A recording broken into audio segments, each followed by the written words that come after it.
to David and the Song Circle for filling in for the bagpipes today. Personally, I enjoyed that better, but that's we won't take a vote, okay? At this time, I'd like to invite Gail Jackson forward, and she is going to lead us in the singing of the national anthem. So I guess we get everyone to stand up one more time. Oh, I just like to do this now. This now.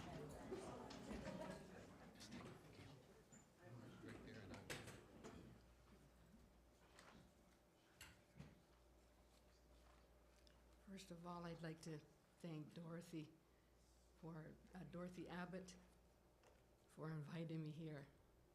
It's an honor. It's an honor.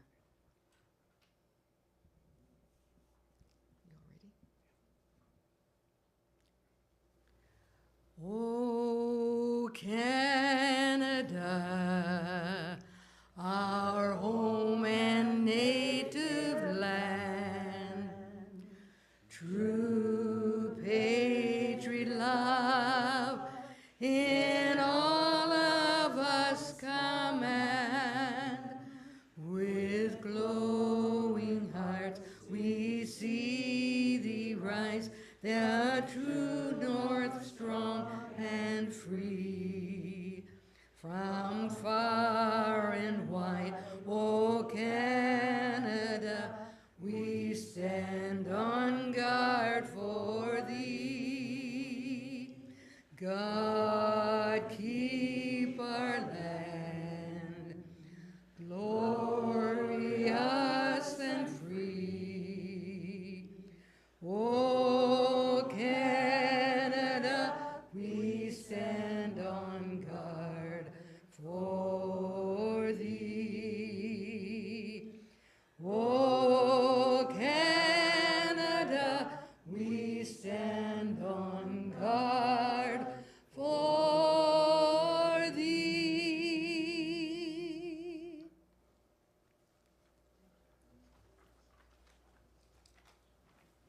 You may be seated.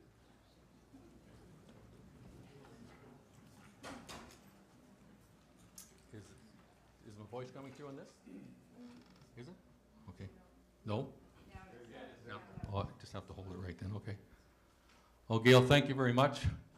I'm glad I didn't have to do that. At least we had somebody who could sing the national anthem on key and knew all the new words. That's really important. We acknowledge with respect the history, spirituality, and culture of the Anishinaabeg nations, the peoples of the three fires known as the Ojibwe, Odahnaway, and Potawatomi nations, and give further thanks to the Chippewas of Saugeen and the Chippewas of Nawash, known collectively as the Saugeen Ojibwe Nation, as the traditional keepers of this land. We also recognize the Métis, whose ancestors shared these lands and waters. May we all, as treaty people, live with respect on this land and in peace and friendship with all of its diverse peoples. And I think that's an important part of what we do every time we get together now. So as you can see here, we've got a lot of pieces of paper. And so every once in a while I'll do some shuffling and a little pausing here. The next participant, Bruce Claude Kruger. Graduate of West Hill. Go Raiders.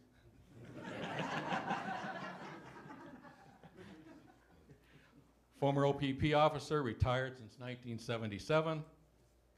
Long life volunteer in the current hometown of Bracebridge. I hope I have that right. 99. Oh, gee, there you go. Don't believe everything you read. Noted award-winning international town crier. Has been recognized as the officer crier for the Owen Sound Emancipation Festival. And I know that was a nice little feather in his cap the year we did that for him. We appreciate all the efforts that he put in over the years for that. So at this point, we're going to ask Bruce to, we'll ask him to step forward because I think he can do it right from there. But, oh, you want to come up front? Please do then, okay. And this man needs no microphone. Oyez! Oyez! Oh, Canada! Our nation is steeped proudly in black history, none more known than the heroic escapades of John Daddy Hall in the War of 1812 and again in 1837. He was a lawyer, a warrior, freeborn in Canada, only to become an enslaved Negro for years, whilst saving others from Confederate captivity. The company of colored men also fought proudly in the Battle of Queenston.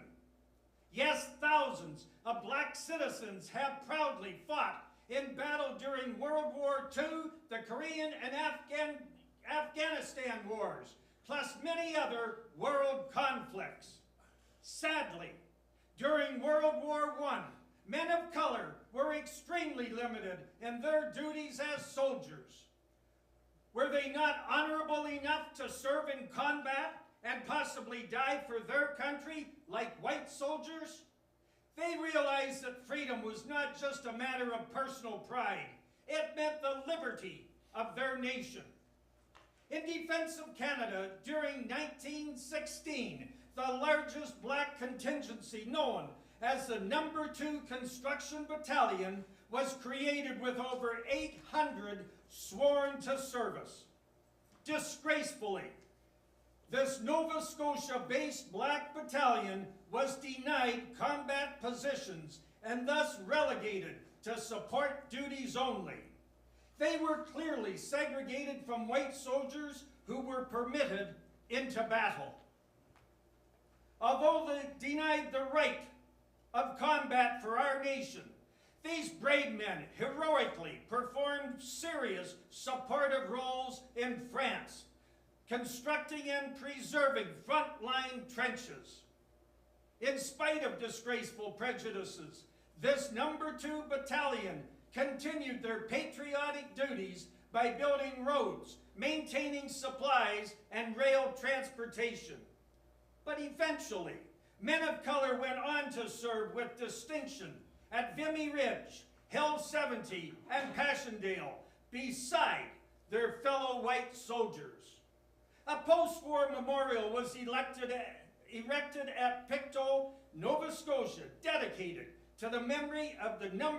2 Construction Battalion of the Canadian Expeditionary Force. It read simply, "They served their country honorably." Yes, these patriotic soldiers of color withstood and overcame segregation, bigotry, and discrimination to serve our country. They became known as the first and thankfully the only black battalion of Canada. This battalion was disbanded in 1920, but they knew the right to equality also meant the right to die in combat for our country, regardless of color. On July 9th, next month, the Government of Canada will formally apologize for this error of discrimination. May God bless the souls of the brave members of the No. 2 Construction Battalion and this great nation of Canada. Lest we forget, lest we forget.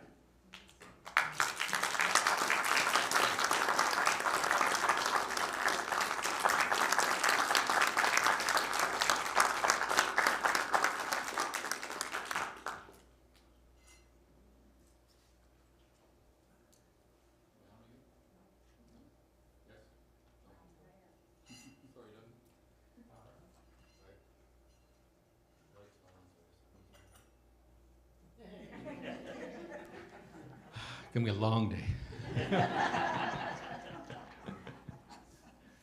Now, this is the point where I was chosen and asked to say a little bit about why we're here today, and a little bit of history associated with the No. 2 Construction Battalion. After what we've just heard, I don't think there's a lot that I can add, Bruce. Awesome job, awesome job. But we're gonna sort of maybe repeat a little bit here, but forgive me for that, but I think it's important that we hear a few more words on just why we're gathered here today. For centuries, our colonial white leaders and our white national leaders considered the black man as inferior to our nation of white population. They were perceived as lacking in strength of character, and by extension were poor candidates for military service. They were untrainable and could not follow orders. The decisions were made by people of our history, but obviously those people were not students of history. Black men fought,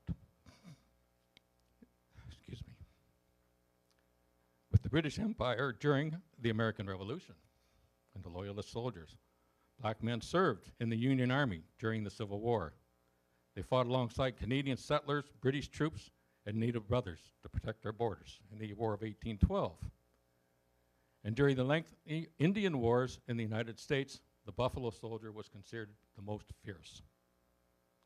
These historic facts, combined with the fortitude required to escape slavery and resettle in a land where their presence was not always welcome, speaks volumes to the strength of character that they actually possessed. Excuse me.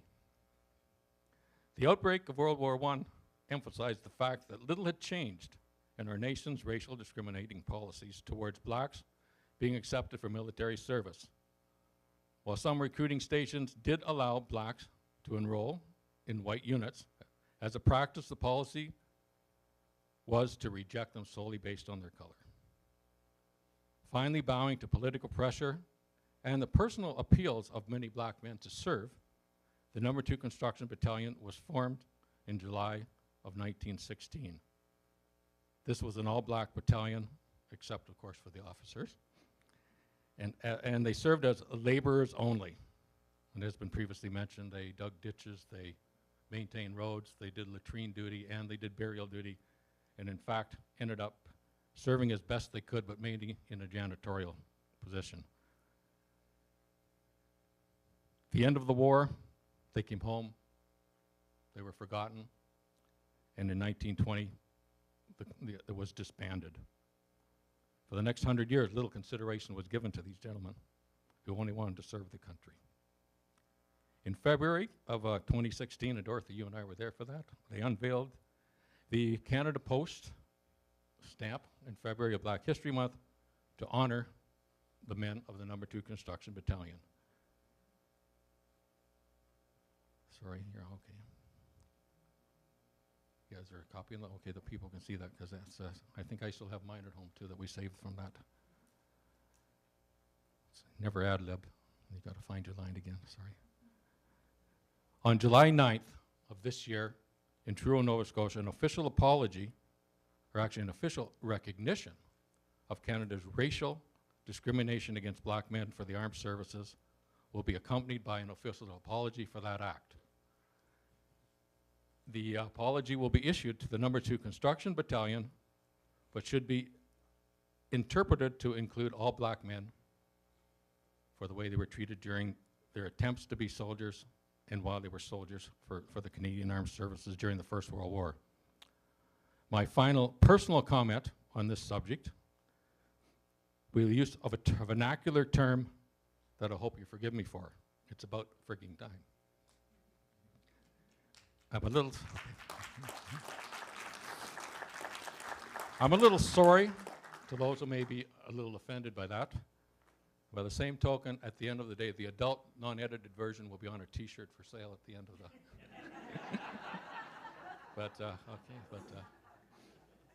okay.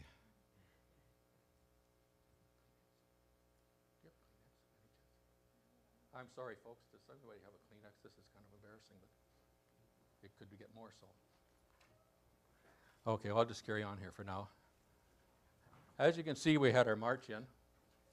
I thank you, sir.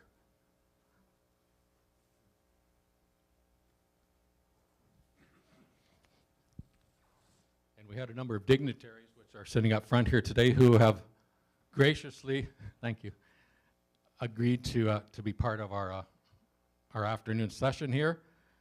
And I would like to introduce them as we go through and just get them to stand up, and some of them I actually invite up to bring a few words of greeting from the politicians anyway at this point.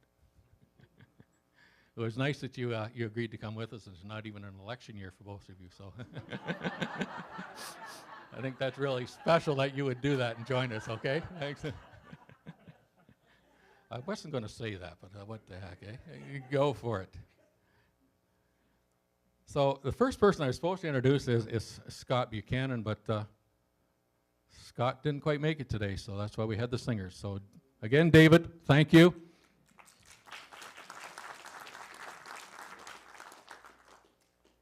Sean Chessell, sorry. Gray and Simcoe Gray Foresters. Sergeant Darren Reed. Thank you. And of course, our famous little Bruce Kruger and his wife Lynn over there, thanks for joining us again. We always appreciate when you can be part of what we do. And I've got some official greetings to read here. I'm going to leave those to the end, if I may. And I'm going to invite those that have actually been able to attend at this point to come up. So first I would like to introduce the warden, Selman Hicks. If you would like to come up and just a few words of greeting, please. Thank you.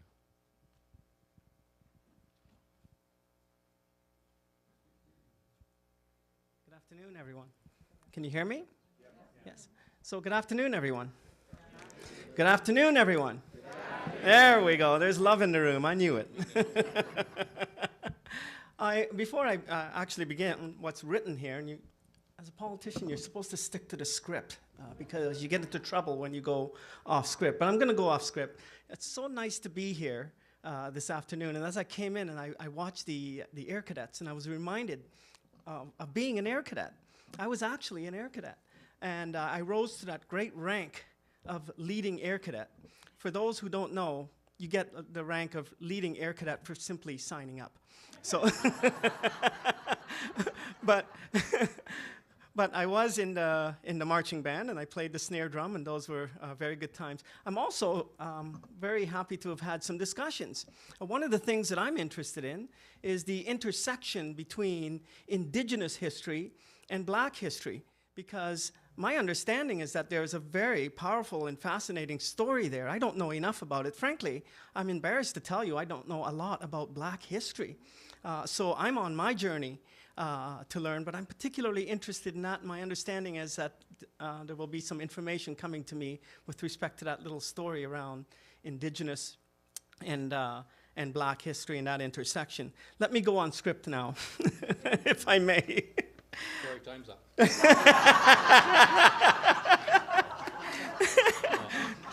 You should know about inviting politicians up, particularly during an election year.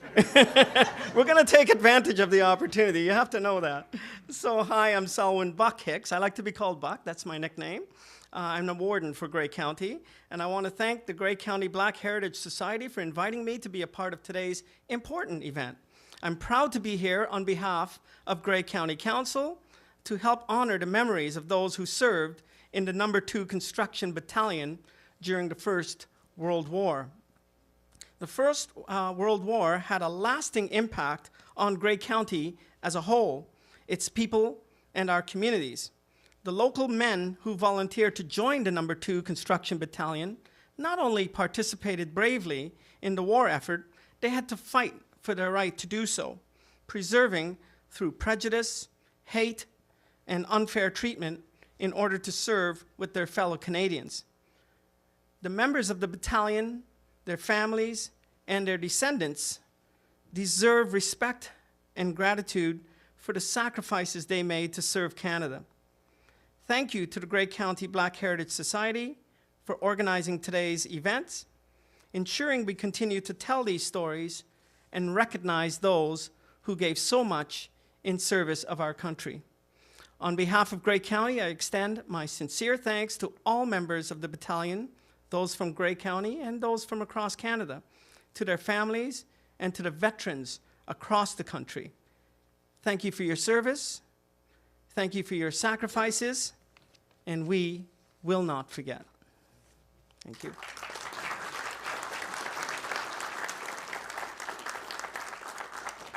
And thanks for getting back on script there. We really appreciate that. The next fella I know well. He's a friend. His family's been a friend for a long time. Went to school with his brothers. It's our current mayor in Owen Sound, Ian Boddy.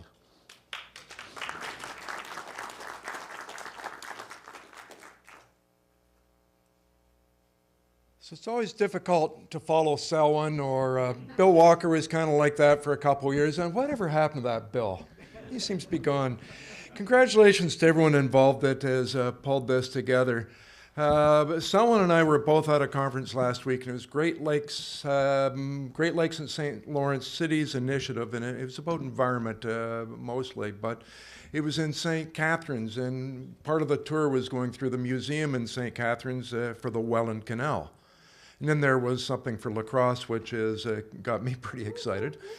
And it's full of Owen Sound history. And coming out, I talked to the woman that runs the whole museum, and she was talking about, oh, you like lacrosse? Well, I'm from Owen Sound. Oh, you're from Owen Sound. Look at our history section over here on the Underground Railroad and their contribution to it, and you guys do a great job up in Grey County at Grey Roots. So it was like, it's kind of nice to see that story being told. You know, we all grew up, I'm going to go longer than Selwyn, I'm sorry. We all grew up in an we all grew up in an era when Canada started on the Plains of Abraham, which is, what we were taught in history was always just a little tip of the iceberg of what really goes on, and it's fascinating learning what has really gone on in Grey County. And you go back to the War of 1812, and some of the first pioneers that came here to Priceville as a result of the War of 1812, and there's apologies owed there too, frankly, when land was promised and then, the promise wasn't kept. So it is fascinating, as Selwyn's talking about learning the history of here, it's mind-blowing to learn the history of Indigenous, of Black heritage, right here in Grey County that I didn't really appreciate until the last number of years. And it's great that things like this are going on that teach us some of that history and share the history, and we realize that our history is so vast and so wide and so much broader than what we learned in high school back in, even if it was West Hill. back in the 70s. So I really appreciate, I bring greetings from council and appreciate the opportunity to be here and be able to be a participant or somebody that's sharing this on behalf of the city with all of you. Thank you.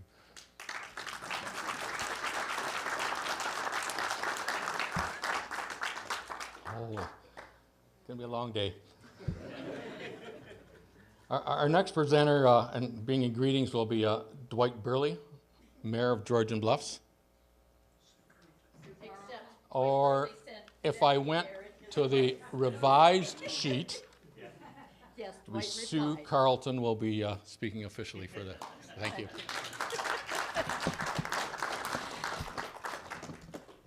A last-minute adjustment to scheduling on the mayor's part, and he didn't tell me I'd be speaking either. Should be short then, huh? Could be. I feel very privileged to be here and to welcome everyone to Georgian Bluffs, essentially. Yesterday, I had the privilege of being in Oxenden, where we have Indigenous artwork being dedicated that's going to be unveiled on August 13th. So I think we're finally getting our act together and doing the apologies and starting the reconciliation process that should happen with everybody and should have happened years ago. So thank you for being patient with us, white people, who are a little hard to get through to, I think. And welcome, everyone. Thank you for being here. Thank you to all the organizers, and thank you for having me. Thank you for being here.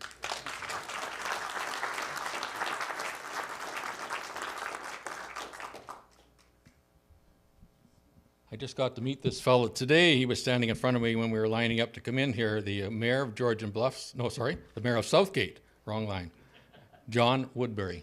John, please.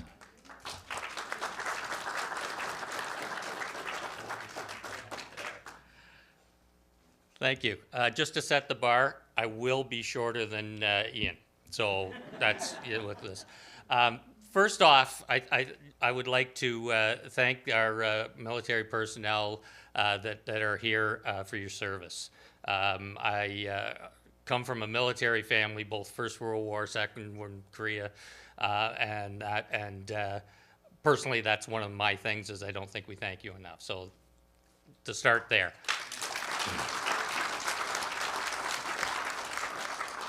Well, I was looking up things about the 2nd Battalion. Realized they came from it started in my home province. But when you look through the lists of names, and the old lists that are there have next of kin written on where to contact, and you look where they're from. All over. These people came from all over, as all of us did at times, but they all fought for the same thing, to move together, to be able to serve, and to be able to serve our country. And I don't think that sinks in enough to enough people, is this isn't somebody that, oh, I live in Owen Sound, I'm going to fight for Canada. A lot of these people came here because they wanted to, and fought for what they wanted to, from families all over. There was a lot from the Caribbean, the British Isles, there was from the States, from everywhere. And I think that's something we should be proud of. The other thing I wanted to mention was, with history, we don't look at it enough. We don't look at great accomplishments, which I think we should look at first, and these great accomplishments that were made. But we've also got to look at the things that were done wrong. And one thing we've got to move on from is taking 100 years to apologize. I think when things are done wrong, we need to apologize as soon after as we can. So with that, thank you for inviting me. I bring greetings from the township of Southgate. We've got a lot going on, and we're learning a lot, and hope to learn more. So thank you for inviting me. Thank you. Just keep hanging out with us. We'll teach you, okay? Or we'll try to. Yeah. The next person on the list is me. Okay, we'll forget that one then. So I have two official greetings here that I'll read now from our members of Parliament.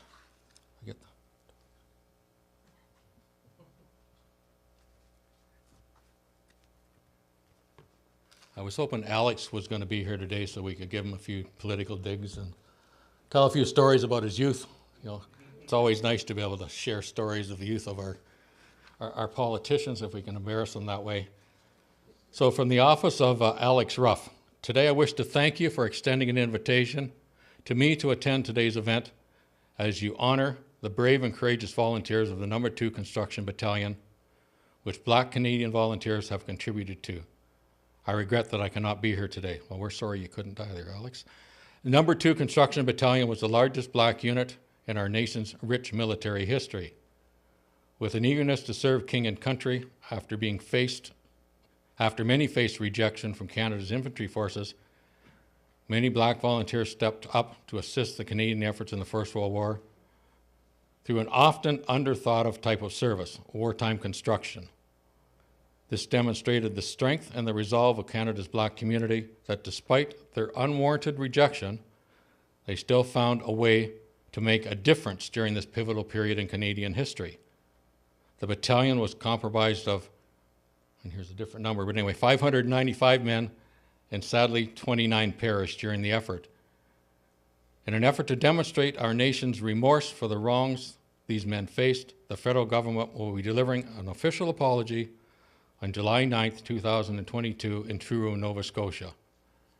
A symbol of how far we have come is that during my 25 years of service with the Canadian Armed Forces, I had the honor of serving alongside Canadian men from all races and walks of life, equally respected for their capabilities and not the color of their skin.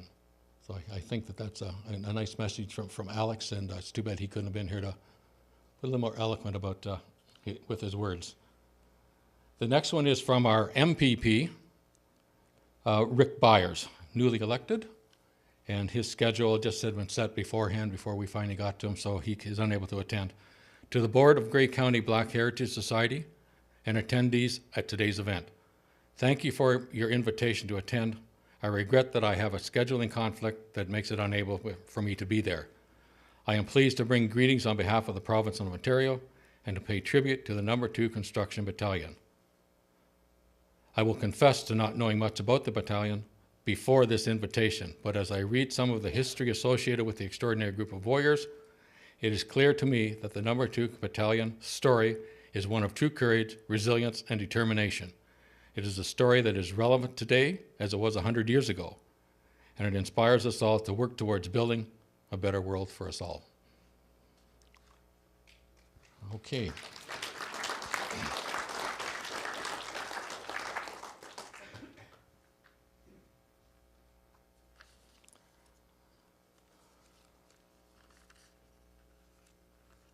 Excuse me for a second, we do a little shuffling here.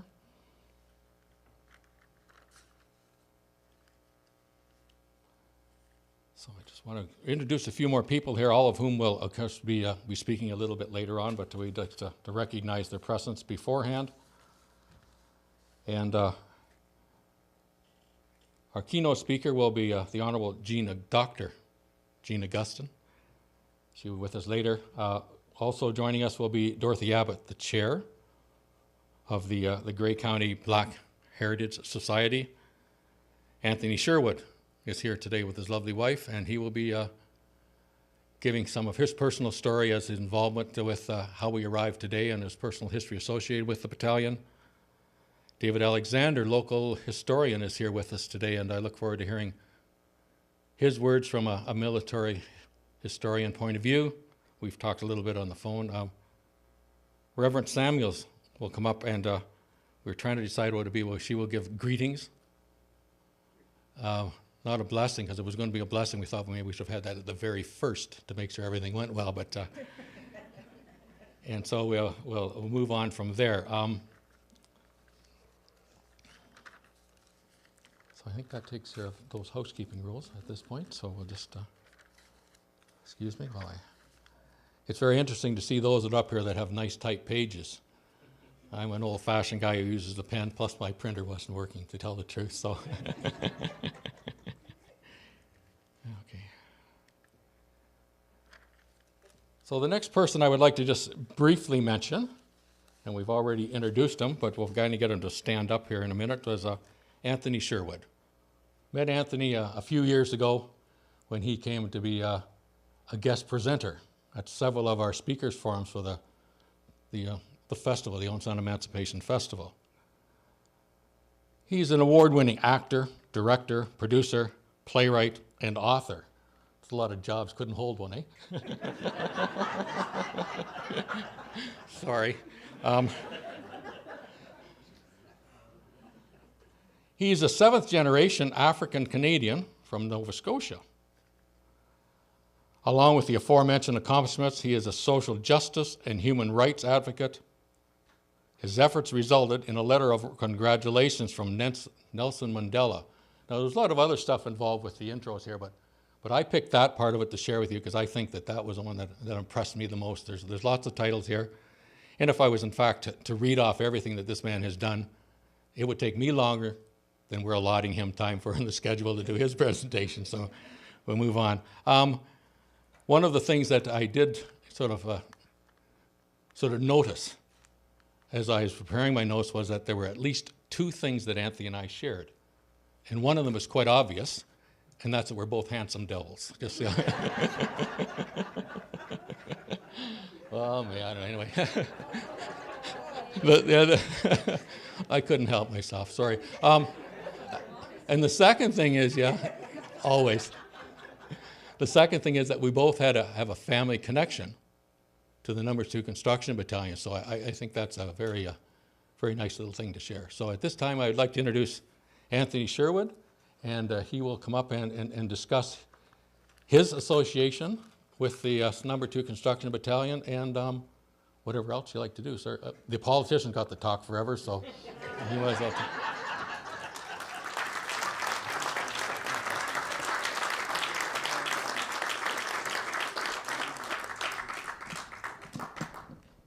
Good afternoon, everyone, and welcome, distinguished guests, ladies and gentlemen.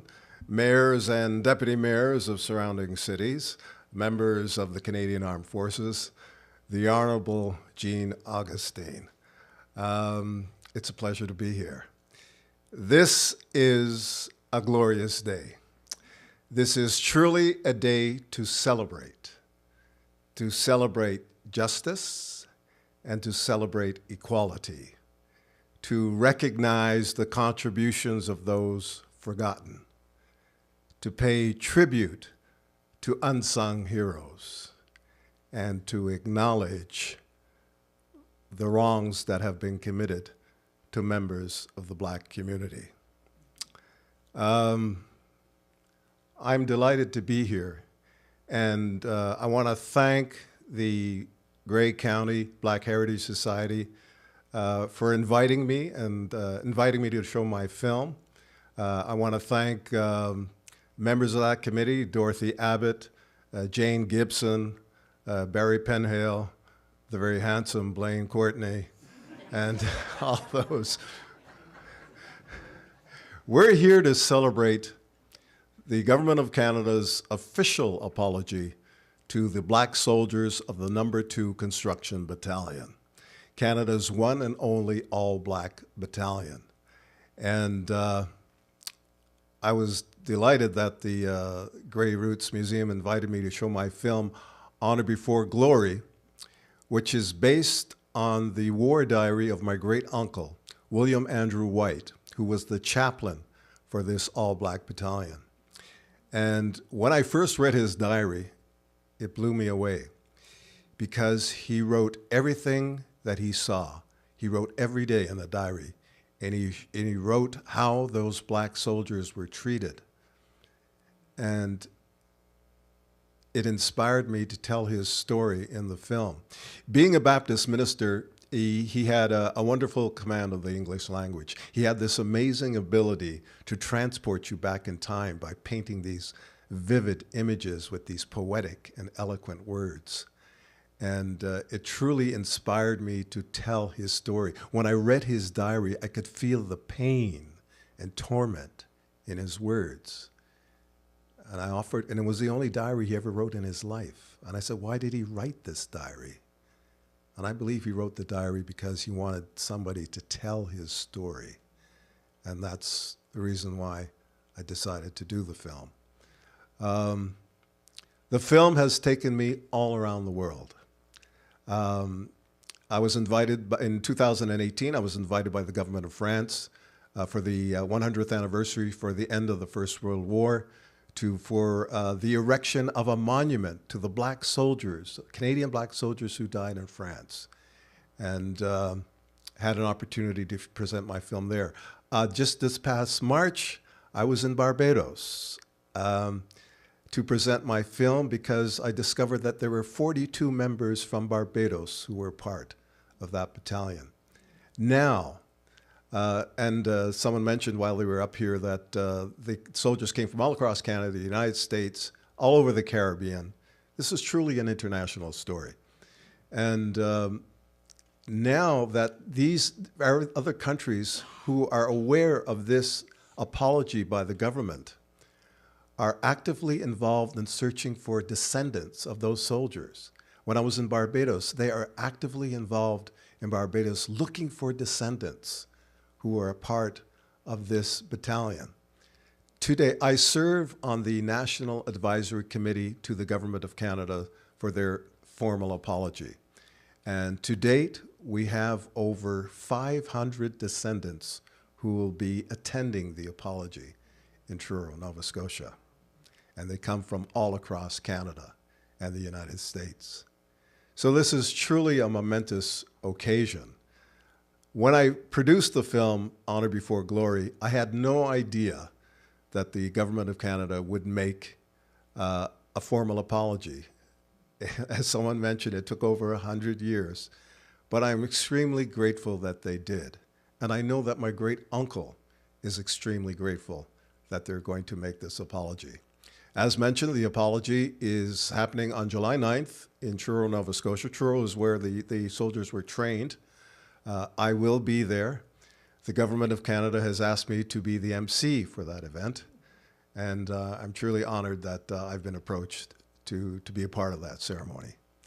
And without further ado, I'm going to leave it back to the MC. I know that my film will be presented later on after intermission, and I'm hoping that you enjoy the film and understand why this apology was desperately needed. Thank you for being here.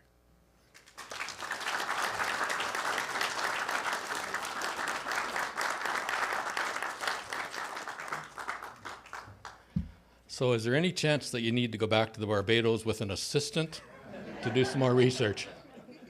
My wife has that. Oh, jeez. All right, then. Excuse me while I reshuffle here again.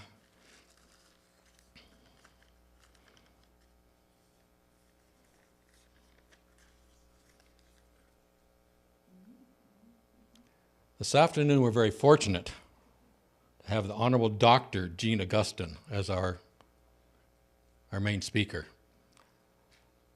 The Honorable Jean Augustin made history as the first black woman to be elected to the Canadian House of Commons, an MP for Greater Toronto Area constituency of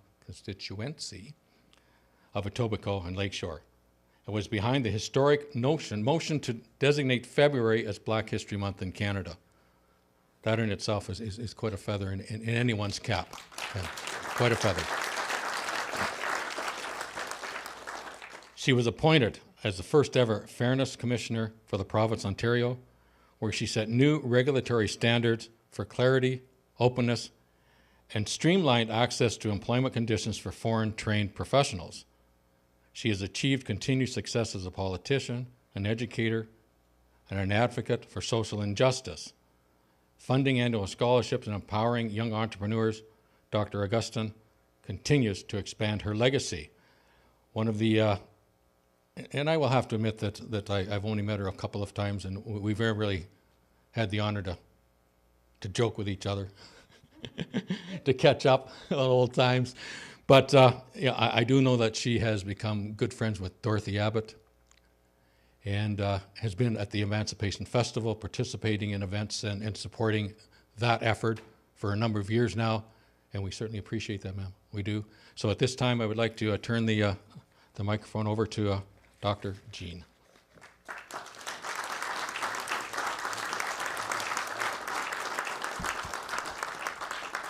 Merci beaucoup. I think you could keep on entertaining us for the rest of the afternoon. Let me begin then with salutation and greetings to the warden, the mayors of the cities of the counties around us, the deputy mayor, I must also mention elected officials. And while I say elected officials, I want to especially recognize a colleague of mine in the House of Commons for about 13, 14 years, Ovid Jackson, who is quite familiar to all of you, right? And his wife, Verona. When you sit in the House of Commons with 300 and something members and you are the only black face there, you look for the other black face, and that was Ovid's. And of course, his was seen because of his stature. I also want to recognize the military folks who have joined us and whom I've had the opportunity to be introduced to find out about the excellent work that they're doing in Meaford and the area around. I am also honored to be the guest, you call it guest speaker? The guest speaker at this Grey County Black History Society, and to salute all of the members and all of those who made this day happen. I would be remiss if I did not mention the singers, David and I'm not too sure what the name of the singers are, but whatever the group is, the songsters, the Song Circle. Oh, okay, that's good for a blog. And I must say that you travel far and wide because the sound of the bell, the umbrella, the costume are all very familiar to me, simply because you've been in Etobicoke Lakeshore year after year as part of the Canada Day swearing in and Canada Day celebrations. And so I want to especially renew that hello, both to Bruce and, is it Grace? And Lynn Kruger. So good to see you in your own backyard, I think. Yes? I have other friends in the room, and I don't want to make anyone annoyed with me if I forget their names, but I think it's important for me to talk about the work that I've done with the folks from Collinwood and the Wilsons and all those people who are doing the important work, because we're here today because there are people out there doing the important work. I want to leave some of the things that I have scripted off, because when you come in a long line, so now you all know about the battalion, you know about the year that they started, you know about the relatives, you know about the activities, you know about the horrible situation that these men faced after they made the decision that they wanted to serve their country. And you'll see some of that later on in the film. So I'll skip over all of that stuff because I think I'll go to the point that this event heralds the upcoming national apology, and the government of Canada is making that apology. And it is important that we see these apologies. Think in your time over the last 5 to 6 years, the number of apologies that you've heard from officialdom, whether it's about Indigenous people, whether it is regarding emancipation and that proclamation or that recognition, whether it is around missing and Indigenous women, on and on and on, or in the different national groups that form our country. Those past wrongs, and I call them past wrongs. And we in 2022 recognize these past wrongs. And we can't change what happened then. We can't go back to your uncle, to your cousin, to your relative who have been subjected to those past wrongs and redo it. We can't rewind. But we can recognize that they were past wrongs. They should not have happened. We regret, we sorry, we apologize that they happened. And we'll do something about it. And what are we going to do? Each one of us has a responsibility to ensure that this does not happen again. Incidents, occasions, things that were wrong then, that we recognize were wrongs, that we have to do and we ought to do and we must do. And so we recognize that today we live in a world that sorely needs our attention. We need reminders of those past wrongs. It's so easy for us to dismiss then So easy for us to look forward and keep on the trek forward without recognizing the past and why we are where we are today. There are all kinds of adage and words like, you must know the past in order to, you must know where you're coming from in order to know where you, etc. There are all kinds of things we say and we mouth. But it's important for us to pay attention. It is important for us to look at and fully recognize and be fully cognizant of the fact that racial discrimination continues to plague our societies, and that it manifests itself in our institutions, impacting on the lives and realities of Black people, Indigenous people, racialized people, and other communities.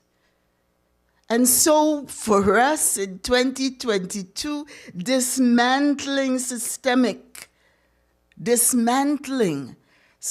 racism must be what we are about. And so I like the theme of what you're saying today, lest we forget. Lest we forget. So we need to hear this. We need to repeat it. We need to understand it. We need to teach it. We need to educate our community, our neighbors, our young people. We need to make sure that institutional practices, that everywhere, we're not talking about diversity. We've always been a diverse Canada, diverse community. But the issue of inclusion, the issue of respect, the issue of opportunity for each and every person to reach their full potential in the society. And so when these men say, we are Canadians, we will go with Canadians, we will fight with Canadians, and we say, yes, you can come, but all you can do is do the slop. All you can do is do the dirty work. All you can do is do the manual labor. All you can do is do the work that we don't want to do. But we will not allow you to have the right ammunition, the right gun, the right whatever. We would not allow you to be in the same bunk with us and share with us. In 2022, looking back on that age and that era and those occasions, how would you feel? Then, how were these men able to be the resilient individuals that they were? To see those wrongs, to see and experience that racism, and yet to march, to hold their heads up high, to represent, and to come back to a land where some of its citizens and its national organization would not recognize them. So I know, we've made progress, and maybe many of you are thinking we're not there today. It's a different world. Maybe not to the same extent as it was then. There are subtle things that are happening all the time. And somehow or the other, the lights go out. And I can't see my notes.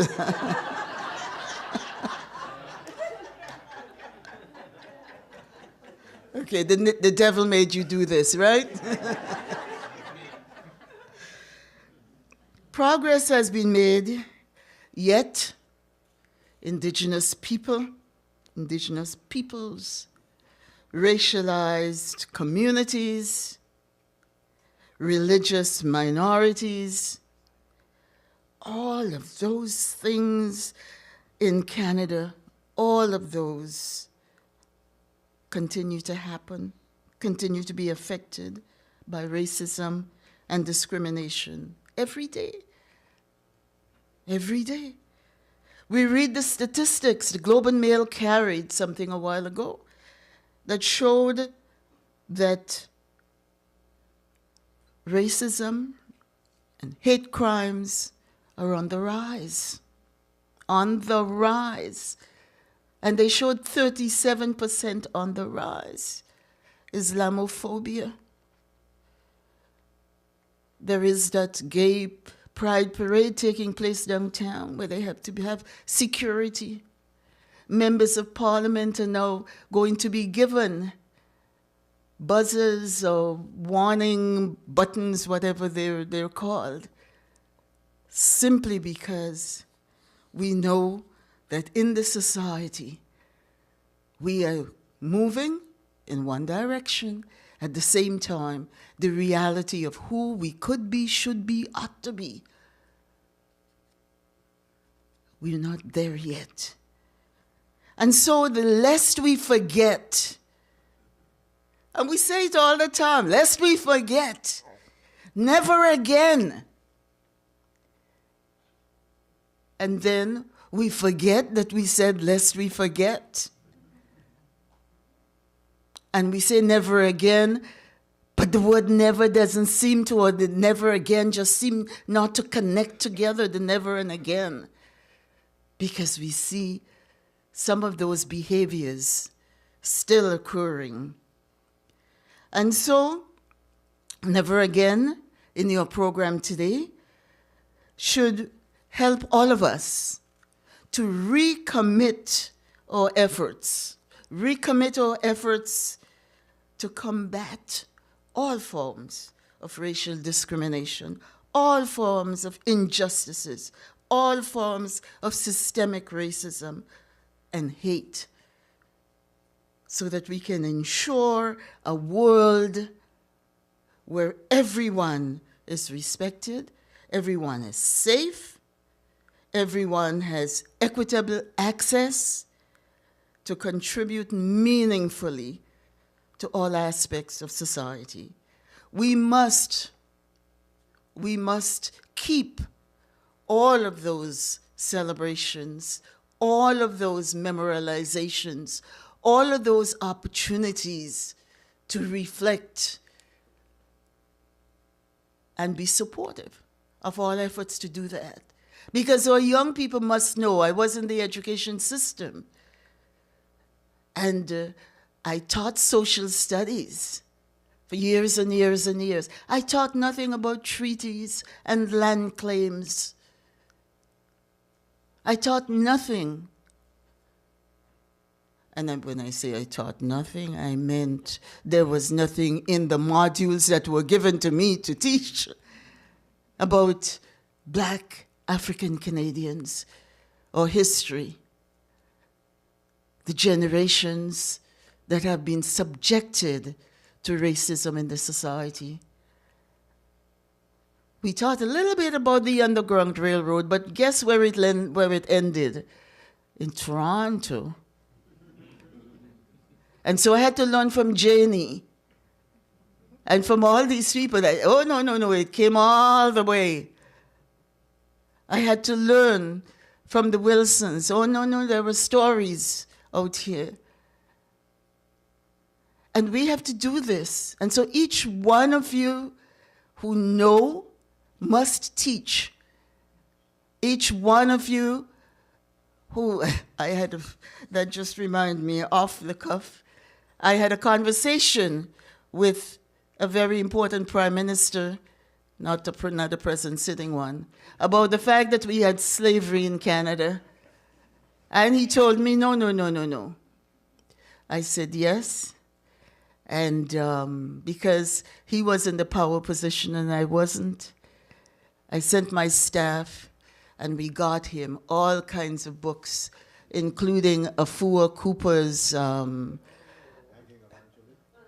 Hanging of Angelique, and a few other things like that, and brought us to his bundled them and brought us to his office. Because you see, he did not go through a school system where he learned about these things. And there were a lot of myths around, that things were not all that bad, that people at the time endured. And so when we talk now, and I just did a couple of minutes with some young people that's doing some stuff in Emancipation Day. And what does that mean? What does freedom mean? Because we have a different interpretation right now about freedom. Give me my freedom. I want my freedom. I want to be free. And yet, if we connect what we're saying now about I want to be free of this and free of that, and we think about the enslaved people who were told, okay, freedom, emancipation, you can go. We'll pay the masters. We'll remunerate them for the loss of your labor. But you just go with what you have on your back. And so when we talk about freedom, and we talk about celebrating, and we talk about recognizing, it's important, lest we forget. Lest we forget. This is why we mark those days. This is why we mark these occasions. This is why we have to tell the story so that there will be a never again. Never again. And so as we progress, as we look at the world around us, as we look at our own needs, as we look at the frustrations, the mental health, those issues that we face on a daily basis at our own lives, it's important for us to recognize that we are building a society, a world where fairness, justice, equality should be, ought to be, and must be the bottom line to all we do. And so I thank you for the opportunity to be here in a wonderful, wonderful part of the world, away from the big city, and where people are doing the really good work of remembering and memorializing and ensuring that all of us get that message that is so important to make us better human beings and to make the world around us a better place. Merci beaucoup.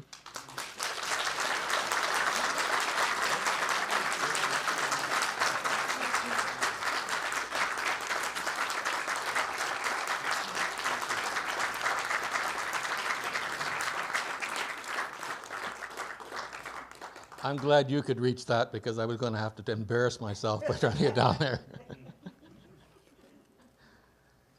Thank you for those words of inspiration, those words of history, the encouragement to learn and to share.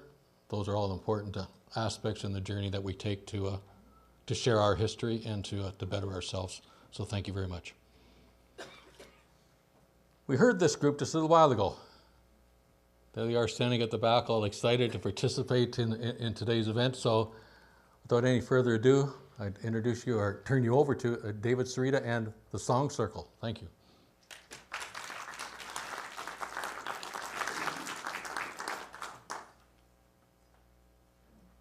I'm on my way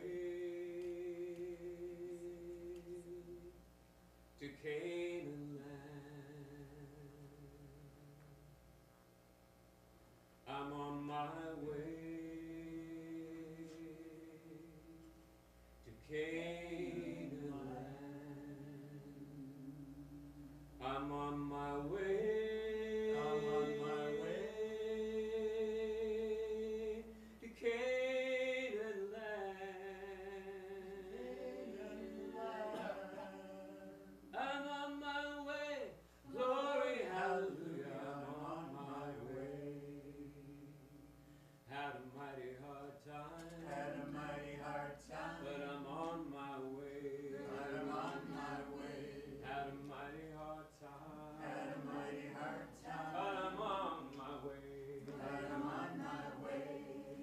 mighty hard time, but I'm on my way.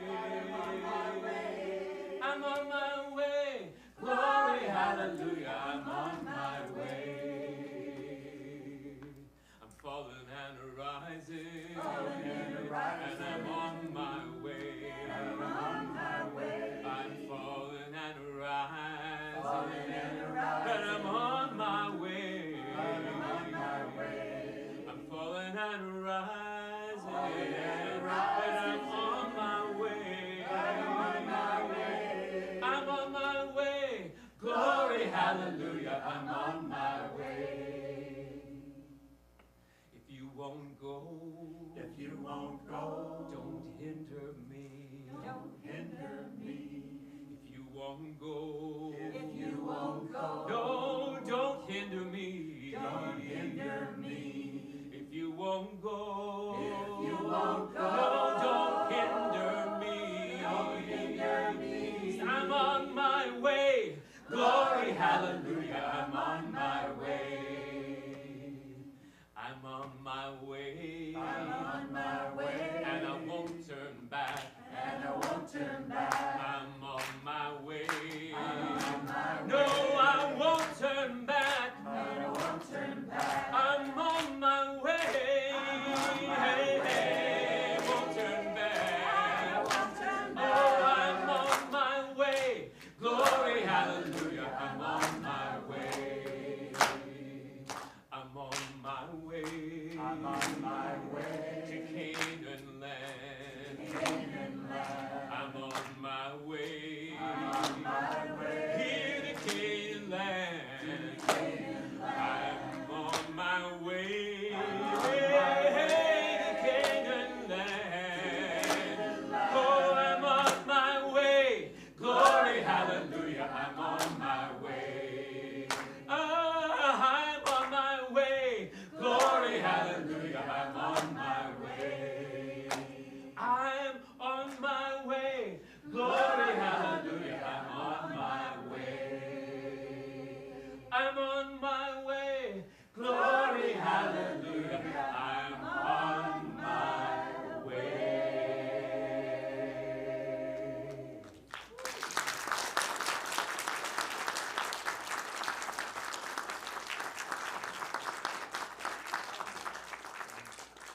Thank you.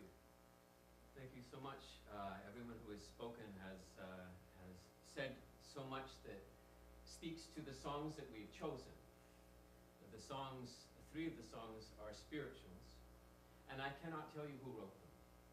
I cannot tell you, I'll correct myself, I cannot tell you that the one person that wrote them, because the fact is that they were not written by one person.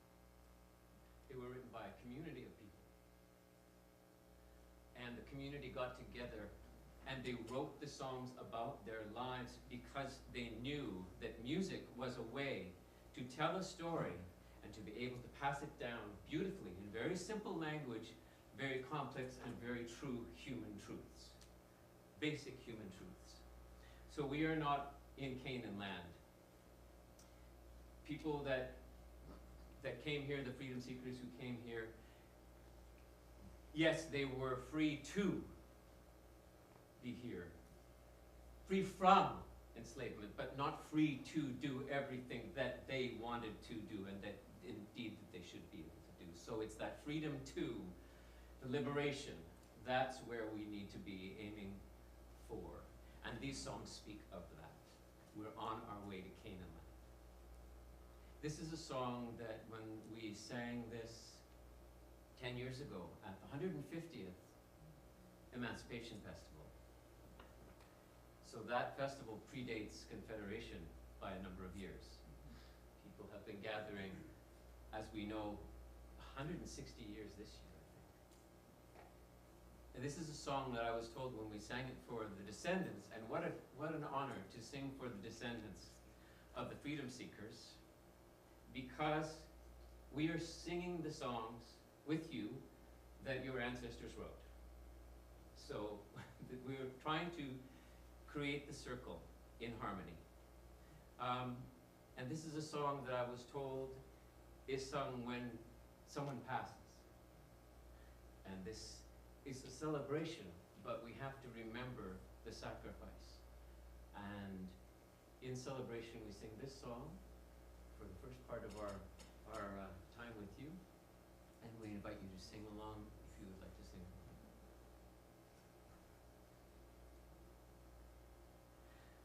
Swing low, sweet chariot,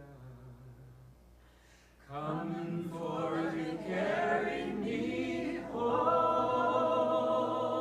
Swing low, sweet chariot, coming for to carry me home. I looked over Jordan, and what did I see? Coming for to carry me home.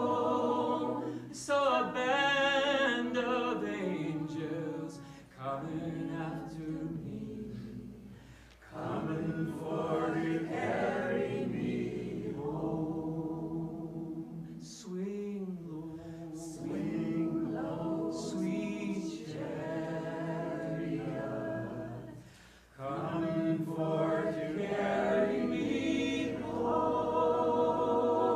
Swing low, sweet chariot, coming for to carry me home. Well, if you get there before I do, coming for to carry me home. Tell all my friends that I'm coming to, coming for to carry me home. Swing low, sweet chariot, coming for to carry me, coming for to carry me low. Sweet chariot, coming for to carry me home. I said, if you get there before I do, coming for to carry me home. Just make a little hole and pull me through, coming for to carry me home. Swing low, sweet chariot,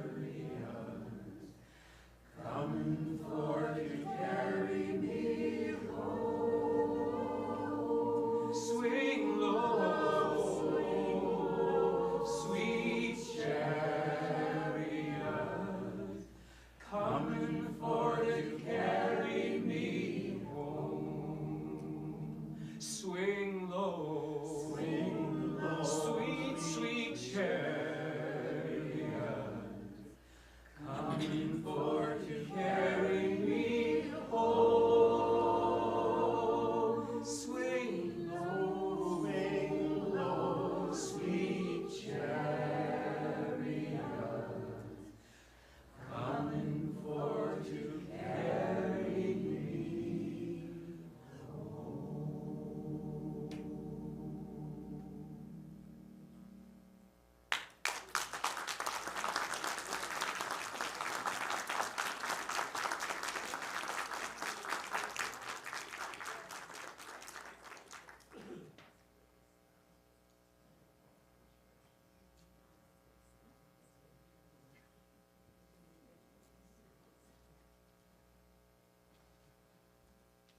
Thanks, David.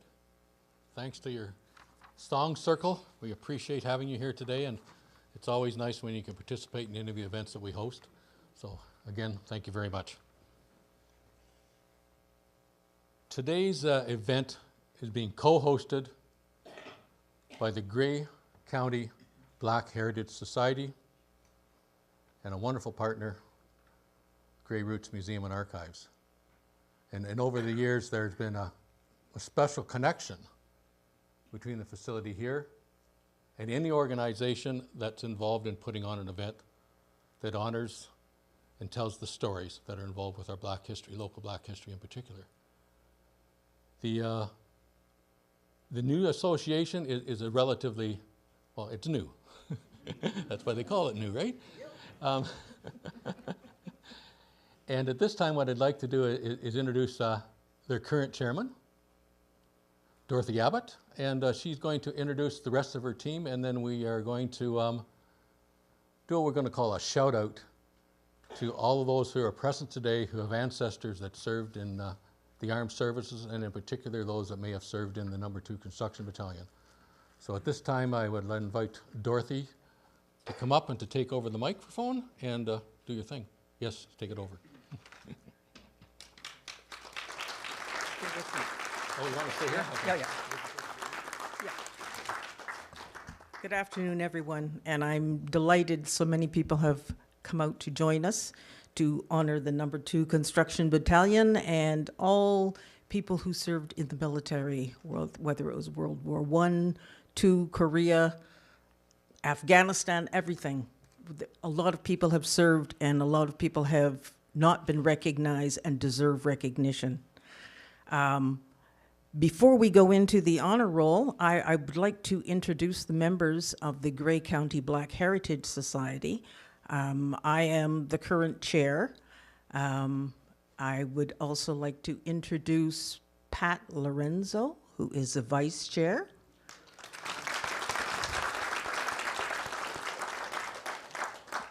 Terry Jackson, who is secretary treasurer.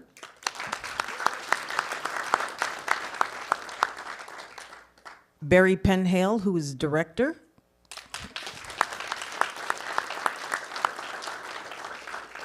His wife, Jane Gibson, who is the meeting chair and committee chair. Joan John, who is our latest director, and she's also with the community, the Junction Community Group. And absent today is Petal Furness, but she is one of our directors as well. And I also want to introduce my husband, Nathan Siegel, who has been part of the committee and does a lot of the grunt work for us. And I want to thank our good friend, the Honorable Dr. Jean Augustine, who is our honorary patron.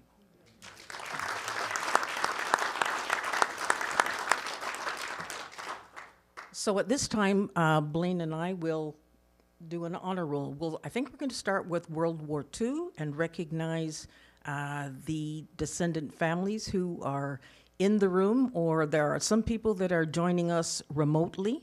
And so we're going to call out their names. We're going to call out the names of the people that served in World War II or Korea, etc. And if you are a descendant of one of those families, we would like you to just stand and just remain standing. So at the top of the list is the Courtney family. Donald Courtney, Frank Courtney, Raymond Courtney, Lewis Courtney, William Bill Courtney.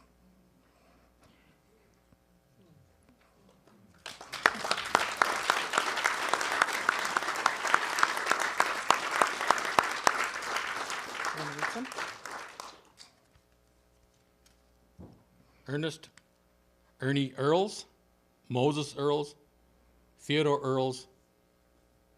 Any of the Earls family represented here today? Yes. We'll have you stand. Thank you very much. I get my head turned here. Thanks, Bonita.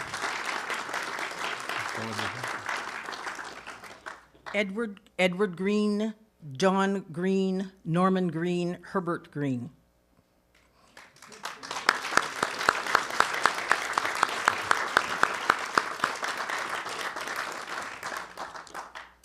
Thank you. James D. Hall, Gerald L. Hall, W. Grant Hall, Any Hall family representatives here today? Actually, they're on remote. They're on remote?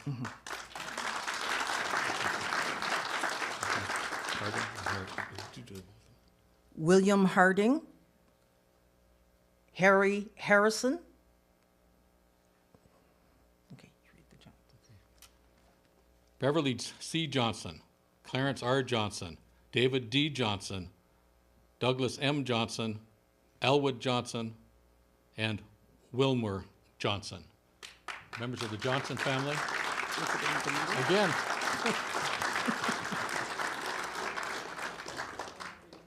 Horace Huddy Marshall.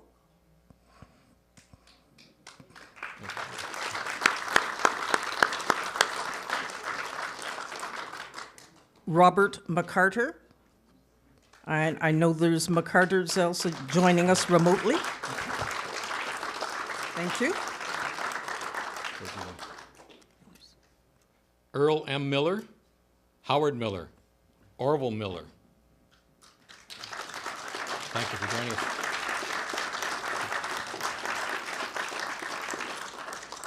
Houghton Otti Morton, and actually that's part of my family. So you stay standing then. Oh, thank you. Leonard Sheffield. Members of the Sheffield family here today. Thank you for being with us.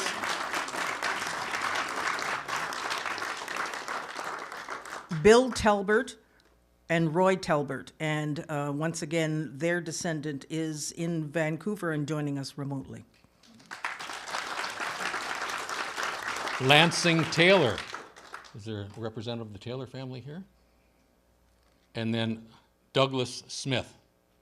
And that's actually my uncle. Okay. Okay, so we can do that. Thank you very much. You may be seated.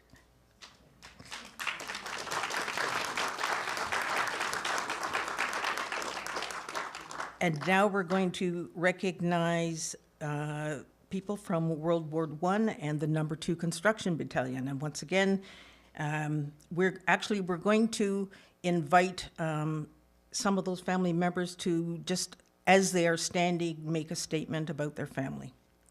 So we will start with Lawrence Burton.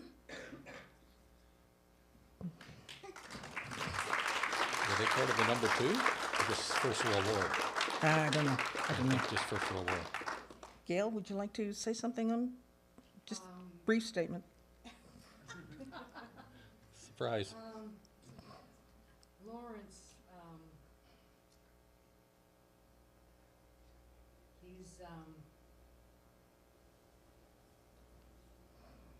sentimental to me.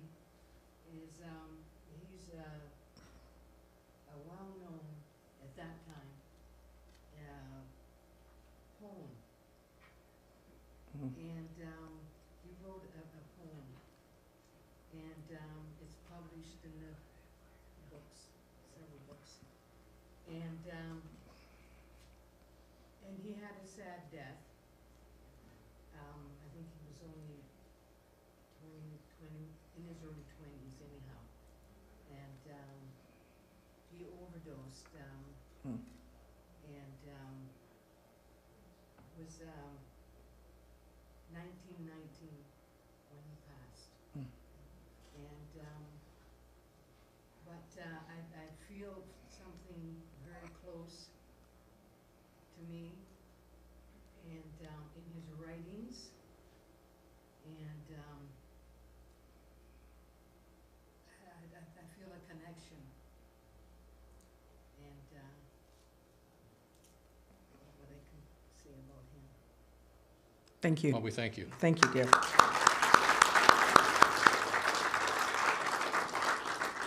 The next list, and I think that maybe all of these names are not necessarily part of the No. 2 Construction Battalion, but they are veterans from the First World War. I think that's maybe a little more accurate. The next person we have here is James Burns, First World War veteran, little family members. I'll take this. The next group is the Courtney family, and that is Jacob Courtney and Henry Francis Courtney. They were brothers. and I can speak to that if they would. Courtney'd like to stand up to start with. Interesting is that Jacob is my grandfather, and he was one of the soldiers that was actually accepted into a white battalion, a white service unit, when he first signed up. And then when his brother, I can't remember whether his older or younger brother, probably younger, Henry Francis Courtney went to apply, they rejected him. And he tried to tell him at the time that all he wanted to do was serve with his brother. So that's the connection there with the Courtney family and the No. 2 Battalion. But he persevered, wrote a personal letter, as a matter of fact, of appeal, and that resulted in him being accepted and I guess being shipped to Nova Scotia, where he joined the battalion for training and then overseas. Interesting little point about him is that before they moved, he actually became a corporal. So I think he was classed as one of the few that actually was elevated from a private when he first enlisted. And I think part of the reason, as simple as it might be, is that he was one of the few could actually read or write at the time. So education pays off, I guess. But anyway, yes. The next family is William Cook.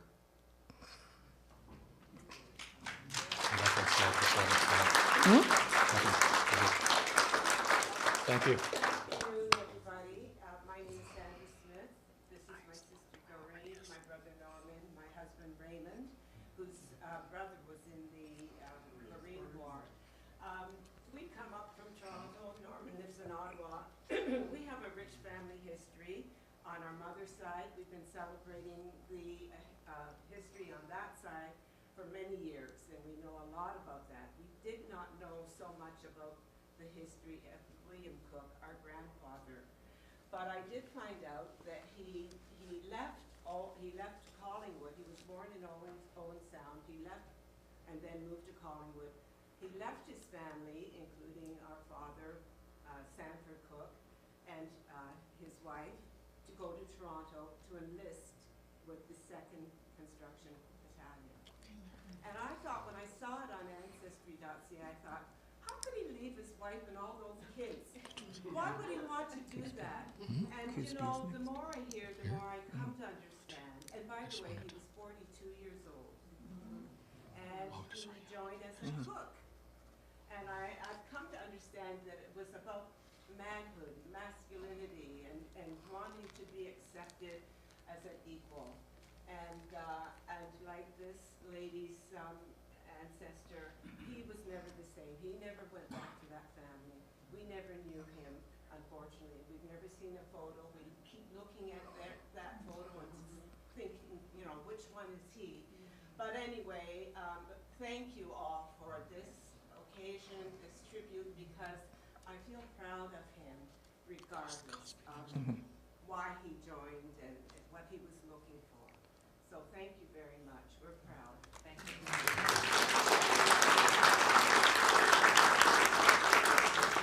The next name on the list here is Dorian Cosby.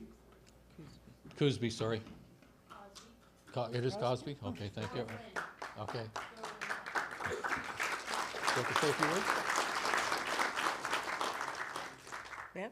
We don't know a lot about his time in the war. We have 3 or 4 photos of him with his uniform on. I've had the Grey Roots Center looking into him. They were unable to find his service record. They've chosen to include him in their memorial online, and they're still looking into it, but so far no details, whether it's because his details were lost, or he worked locally with the war, or they didn't keep his record. We don't know. In his later years, I was privileged to know him well into my high school years. A very soft-spoken man, very close to his sister, Edith McCarter, later Green, and a hoarder of paper. Whatever you wanted to know from him, I would return the next day to my grandmother's because he spoke so soft. I never made a word of it. Thank you.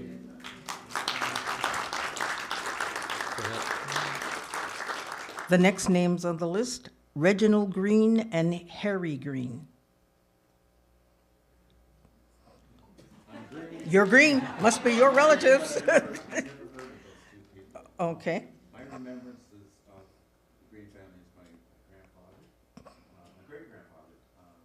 I don't think he served in the war, Thomas Green. But my remembrances of Thomas Green is the fact that he used to stand on his porch, sit on his porch and count his money. One of the things that he also did was he had to buy 2 houses in Owen Sound because white people did not want him living in the subdivision. So he bought 2 houses. He bought one house side by side, and the other house was a pickle factory, which my grandfather, Russell, lived in and raised 50 kids in the house.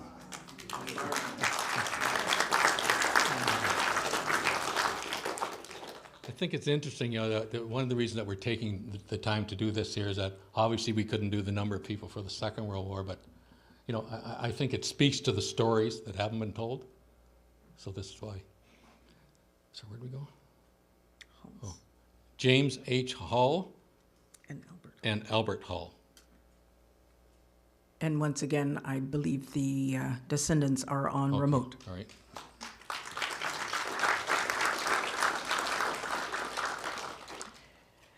Horace Marshall.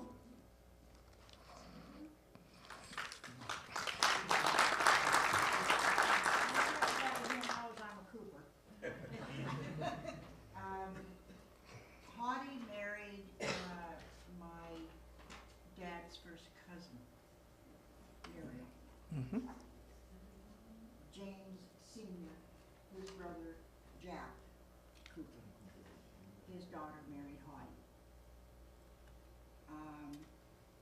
And I didn't know old Hod, but I knew young Hottie very well.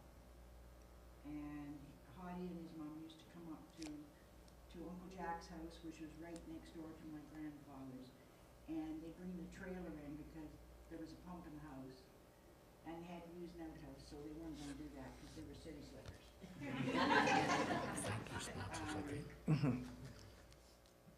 I'm mixed in, and I'm also in the halls there, way back. Charlotte Brown, Manuel Brown's, one of Manuel Brown's daughters, married James Hall, John Daddy Hall's son. Just so you know that. And I'm very proud of that. Thank you.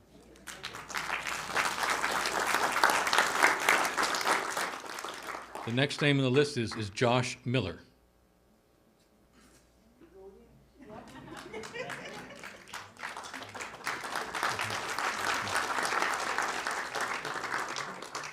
Perhaps Tony would like to? Tony? I think I'd rather let Gail do it. Oh, okay. I don't know too much about Uncle Josh, except that he was a big man and extra big. And my mother was afraid of him because he was so big. And but there was a story that come to my mind, and about Aunt Betty and Uncle Josh was staying overnight, and there was 14 in the family, so it's quite a large family. So he slept downstairs on the floor, and Aunt Betty woke up in the middle of the night and thought it was a giant. And she woke up the whole neighborhood. Thought it was a giant in the house. So my dad told me this story, that I got a good kick out of that. But that's as much as I know about Uncle Josh. And funny that I remembered so many stories. And that's, we didn't know that story either, so now. So thanks for sharing that with us. Thank you, Gail. Thank you, Gail. Thank you, Tony. The last name on this list is William Frank Telbert. And once again, I'll say his descendant is with us remotely. Her name is Deborah Valentine. And She and her husband, Tim Nicol, actually, she was doing family heritage research a number of years ago, and she got hold of us through the Emancipation Festival, and Nathan and I have become very good friends with Tim and Deborah, and their 2 adopted children now, and she would love to have been here with us today, but traveling with small children, et cetera, it's a big challenge, but she hopes to come back out to Owen Sound and join us at the Emancipation Festival. So that is the last person on our list. Thank you.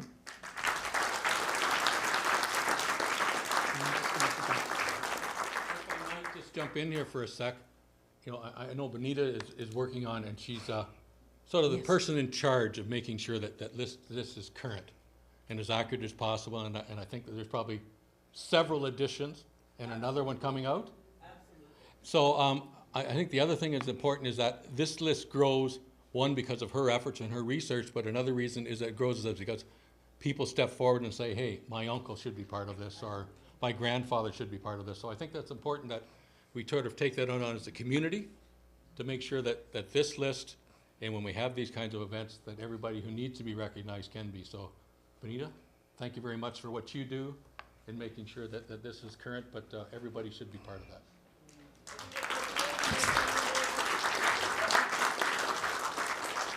And just as a reminder to everyone, out in the lobby, there are 3 local authors, Tony Kenneth Miller, Benita Johnson de Matthias, and Gail Jackson, who all have books that they have written about their families, the picnic in Owen Sound, et cetera, et cetera. So I hope you'll visit them during our intermission and maybe purchase some of their books. Learn a little bit more about the history of Owen Sound. So I would just like to, before I sit back down again, take a moment to briefly thank our sponsors. We would not have been able to put this on today without their help and without their assistance. Grey Roots, who have provided us with the auditorium and use of their facilities. They've been a great partner, as Blaine said, for many years, and we really, really appreciate them. And Jill Patterson and Doug Cleverly are in the room now. If you just wave your hands, everybody knows who you are. Thank you very much. The Community Foundation Grey Bruce, local foundation that provides grants. We were able to obtain our grant by having actually the Trillium Foundation co-sign for us because we're not a charity, we're just a not-for-profit. So they sponsored us and we were able to get a Community Foundation Grey Bruce grant. And Bruce Power came forward, I think at the recommendation of a couple of other people, to help also sponsor us today. So we thank all those organizations, and I hope you've been enjoying the afternoon so far. Thank you.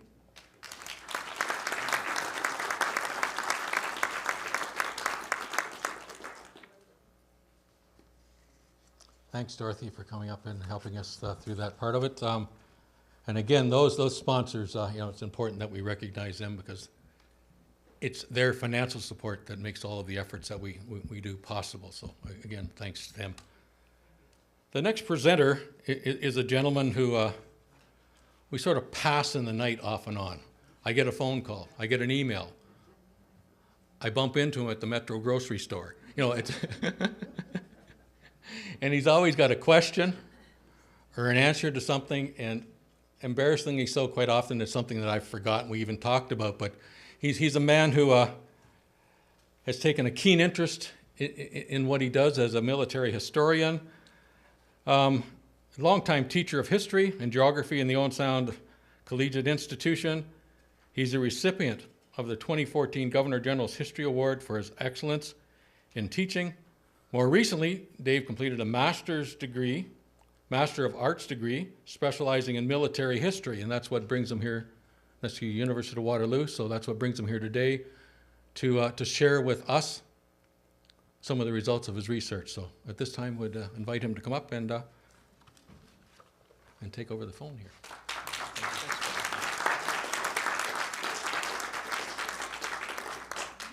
Thanks, Blaine. Just before I start, there needs to be something that I should respond to that started at the very beginning today. I am a longtime teacher from the Owen Sound Collegiate. I was a coach there, and so I need to say there was a huge rivalry between the schools. I need to say, go Falcons. Good, we have some Falcons here today too. Tim, thank you. We're almost ready to go then. And then actually, I thought this would happen, but so many families are here today. And what I'm going to talk about today, it's the experience of your relatives at war. I'm not going to speak to their family history or anything like that. This was derived from their personnel files, and this was where this information came from, the gist of it, and some war diaries and stuff like that. Good afternoon, members of the Grey County Black Heritage Society, distinguished guests, and friends. It's a privilege, by the way, to be able to speak to you today. Please let me introduce the title of my talk, From Jura to Normandy, Local Black Soldiers at War. Could we please change the slide? I did I'm sorry, hopefully you can make that out as you see it. It is estimated that close to 2,000 black soldiers served in the Canadian Expeditionary Force, that's the CEF from now on when I refer to it, during the First World War. Benita Johnson DeMatteis, and Benita, thank you so much. I did check some information with her earlier before embarking upon this, has done some exemplary work, which Blaine just mentioned too, in researching and documenting local black citizens from Grey County who served in the conflicts of the 20th century. We just heard their names through that roll call a few minutes ago. She found that 12 black men served during the First World War, 30 during the Second World War, and 3 in Korea. And of course, we heard at the very beginning from our town crier how many have served black Canadians since in the Canadian Armed Forces. Our focus will be on the First World War veterans today. To date, unfortunately, we cannot find, oh, by the way, we should turn to the next slide here, please. Thank you. Let me start again. So today, unfortunately, we cannot find CEF personnel records for James Burns and Dorwin Cousby, and I know the Cousby family's here. We've looked, and we will keep looking. Stephanie, here at the museum, Stephanie McMullen, she emailed me. I had another friend on this, Ryan McManaman, a fellow teacher at one time, and we've looked. But I do believe that he served in the CEF. There should be a personnel file somewhere for him. It's probably a name issue. That's what I'm thinking. But anyways, we'll keep looking. As the chart indicates, Reginald Green and Harry Green were drafted under the Military Service Act of 1917. As many as 500 black men had been drafted into the CEF. Reginald was conscripted in November of 1917, while Harry was conscripted in April of 1918. Their service was confined to Canada, with Harry being assigned to the 2nd Depot Battalion, 1st Ontario Regiment, while Reginald performed duties with the No. 2 Canadian Army Service Corps. They were both discharged at war's end. Albert Hall, who was born in Minneapolis, Minnesota, listed Owen Sound as his present address and enlisted with the CEF in January of 1916. Hall made his way to the United Kingdom, where he was attached to the 8th Reserve Battalion. By the way, many other soldiers from this area, if they're 147th, 248th, that's all. And when the 147th got over there, 248th was broken up, they were put into the 8th Reserve before they went to 4 CMR, 58th Battalion, whatever it happens to be. This was a holding unit for soldiers before they were transferred to Belgium and France. Private Hall never made it to mainland Europe and was returned to Canada after the war, being discharged in April of 1919. Like many Indigenous recruits, Lawrence Burton served with the 57th Company of the Canadian Forestry Corps.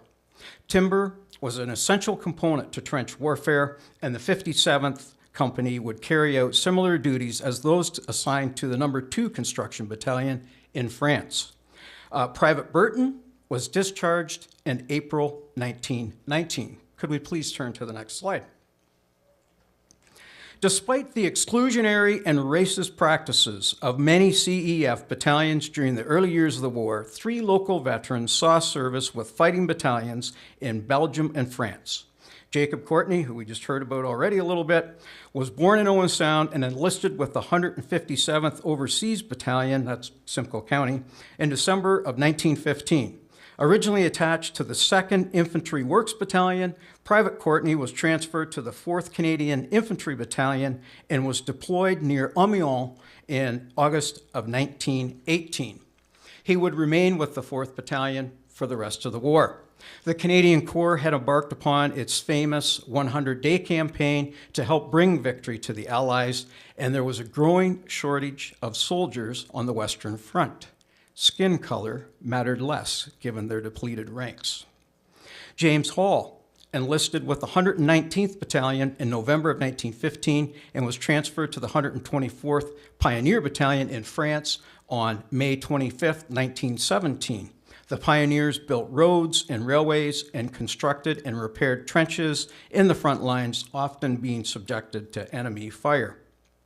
Charles Horace Marshall's personnel file reveals a horrendous experience with shell fire. While serving on the Somme battlefront with the 75th Battalion in October of 1916, a shell landed near Marshall's dugout, burying him alive. Fortunately, he was extracted from the earth, but was later diagnosed and treated for neurasthenia, or shell shock, in the United Kingdom.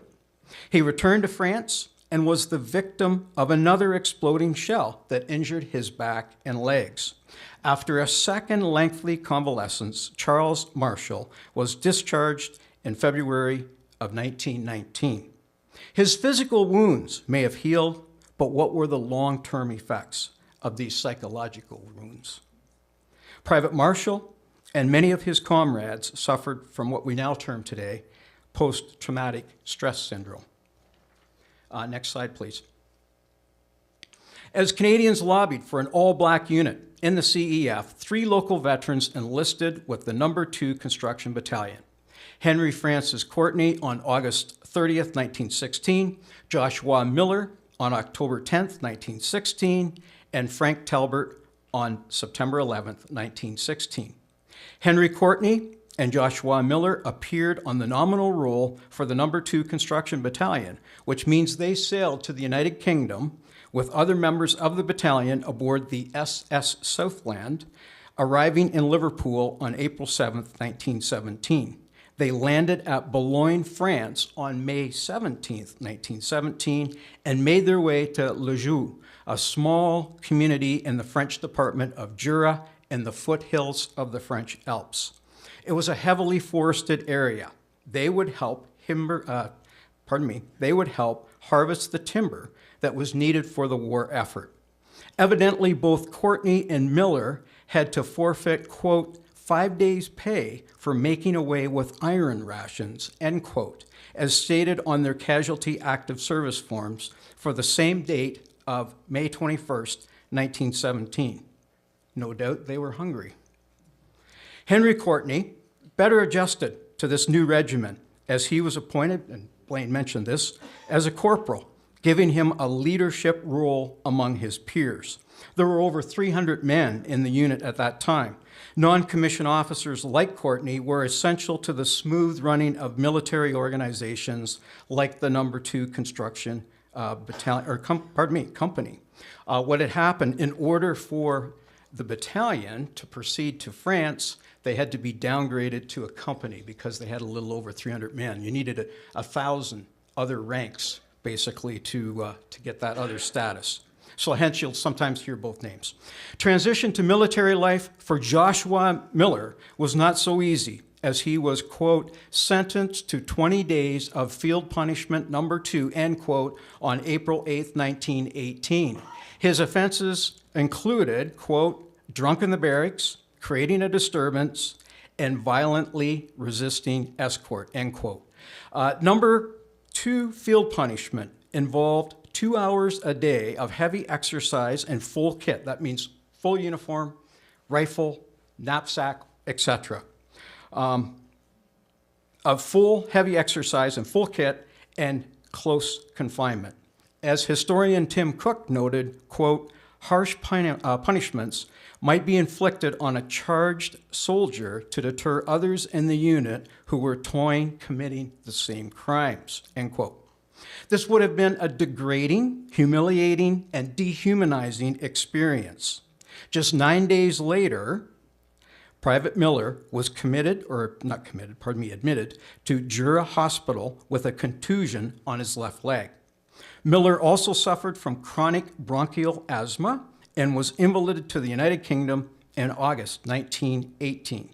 He was later returned to Canada and discharged in August of 1919. Corporal Courtney remained with the No. 2 Construction Company for the remainder of the war and was returned to Canada in early 1919, where he was discharged in February. Military authorities determined a different fate for Frank Talbert. His casualty active service form stated that he qualified as a cook and was transferred to the 75th Infantry Battalion, joining the unit on November 3rd, 1918. That's just 8 days before the armistice. He remained with the 75th Battalion into early 1919 before he was invalided to the United Kingdom, suffering from nephritis. Private Talbot was discharged in January of 1920. They served their country well and county well. They left their loved ones behind to embark upon an uncertain journey from which they could not be assured they would return. They endured racism and sought to overcome barriers too often placed in front of them. They deserve our respect, admiration, and an apology. Their stories need to be told. Next slide, please. This brings us back to the Remembrance and Welcome Home service that was held at the BME Church in November of 1946. Special recognition was made for paratrooper Clarence Lapierre, who had died of wounds serving during the Normandy invasion. The Daily Sun-Times published a picture of Garfield Case with Lapierre's adopted mother, Lillian Mabel, on the occasion. Clarence Lapierre had been adopted at birth by the Lapierres, as Mabel emphatically stated on a document from the Department of National Defense Estate Branch, quote, "We took this child to raise as soon as he was born." Clarence had completed a technical course at the Owen Sound Collegiate and Vocational Institute before leaving for the world of work in 1940. He apprenticed as a molder at the Empire Stove Company and hoped to return to the job after the war. He played rugby at the OSCVI and was popularly known as Dude around town. Lapierre enlisted at the No. 2 District Depot in Toronto. After completing some initial military training, he was transferred to the 48th Highlanders of Canada. He embarked for the United Kingdom in June of 1943, where he was subsequently transferred to another Toronto regiment, the Queen's Old Rifles of Canada. In January of 1944, he was taken on strength by the 1st Canadian Parachute Battalion. This was a choice Clarence would have actively sought out by joining one of Canada's elite military formations. Many other soldiers have been rejected for service with the Parachute Battalion based on their inability to meet the demanding physical standards, not the color of one's skin. Early on the morning of June 6, 1944, as part of the 6th British Airborne Division, paratrooper Lapierre and his Canadian comrades parachuted into Normandy and were responsible for securing the far eastern flank of the D-Day beaches. By the way, that's another story. We hear about what the British did, we hear about the bridges that they took, but we never hear about what the Canadians did too, including Clarence. They were to destroy the bridges over the River Dive. It was during this action that Clarence Lapierre was fatally wounded and died on June 7th.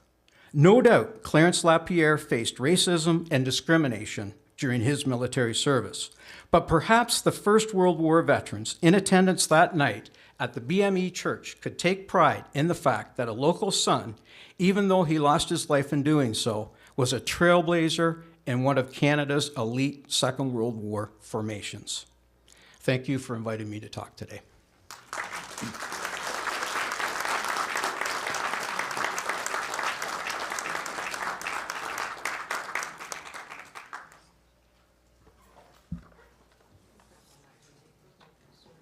Well, David, thanks for sharing that information, because what I found there was that was a lot more detail than just throwing a name out there and saying that my relative blah, blah, blah served with. But, you know, I think that's important that you've put that information together with whatever help you had and shared it with us today. So thank you very much. At this point, we're going to have I'll call her a young lady, come up and join us here. She's one who I met a few years ago when I was still involved with the Emancipation Festival Group as the chair, and she would bring her Volkswagen into the dealership where I was the morning man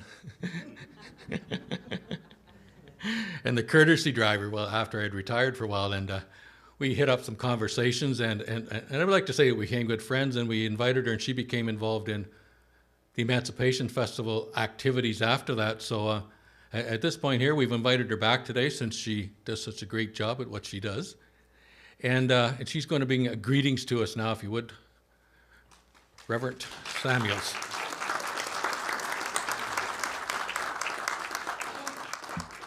Thank you. Thank you, Blaine. And thank you to the Grey County Black Heritage Society for inviting me. I know that there's been some talk about whether I was invited to bring a blessing or greetings. I was invited to bring greetings. Had I been invited to bring a blessing, I would have known right away what I was supposed to do. This is the first time I've been invited to bring greetings in an official capacity.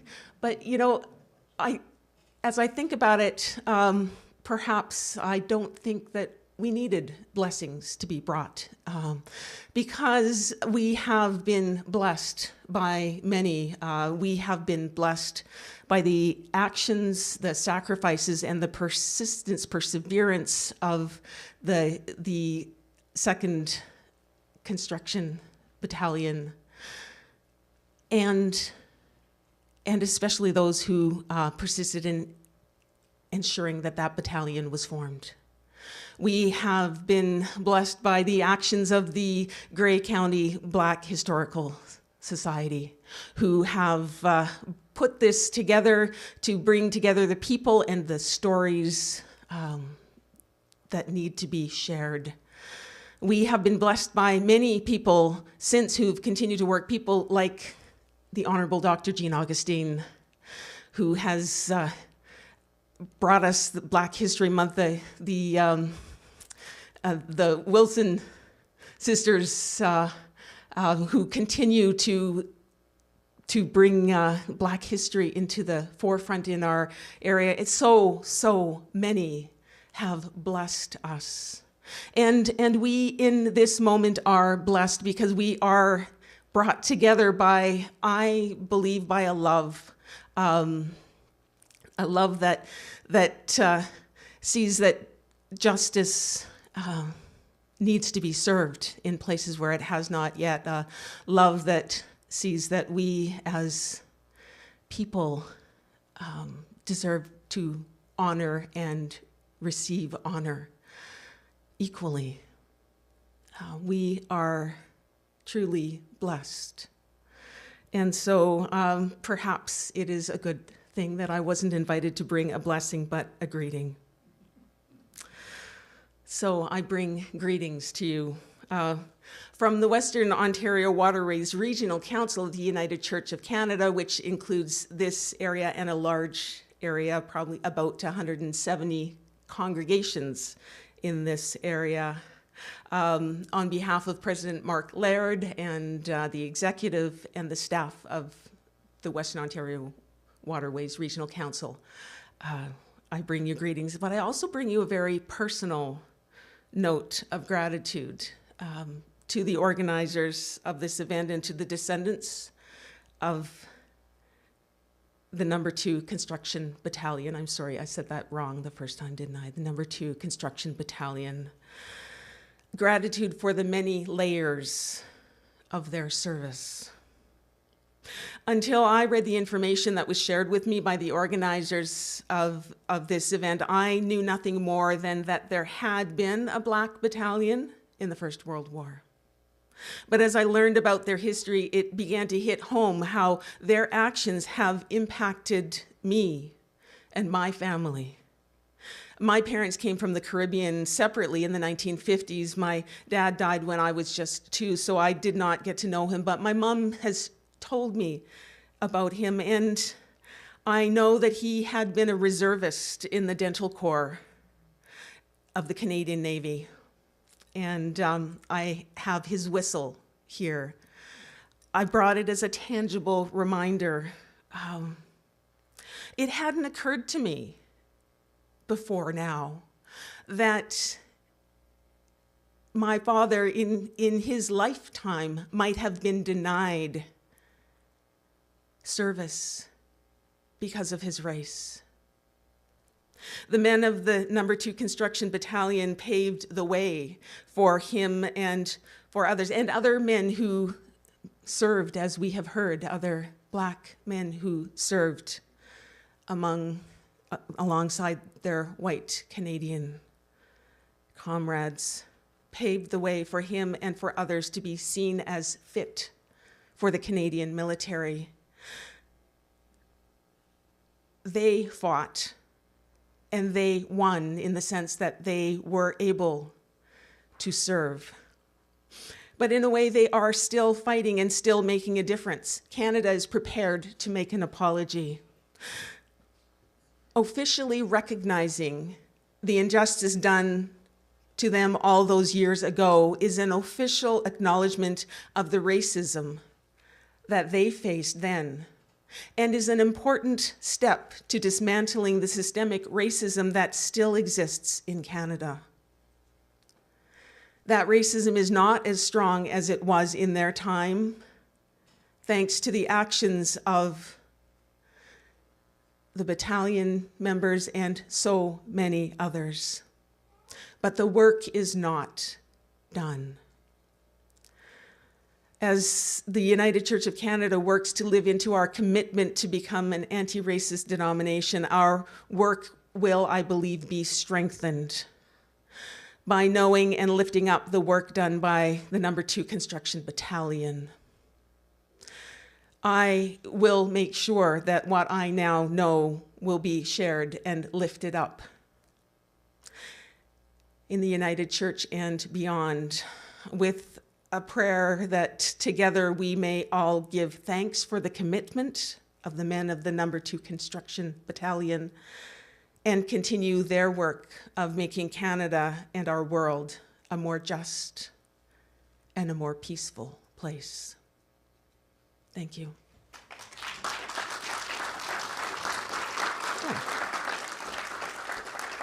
And let us now lift our voices again in song.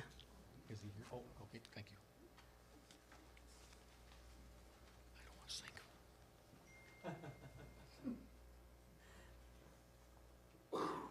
This little light of mine, I'm gonna let it shine. This little light of mine, I'm gonna let it show. This little light of mine, I'm gonna let it shine, let it shine, let it shine, let it shine. All up in my house, all up in my house, I'm gonna let it shine. All up in my house, I'm gonna let it shine. All up in my house, I'm gonna let it shine, let it shine, let it shine, let it shine. Out there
sing this song.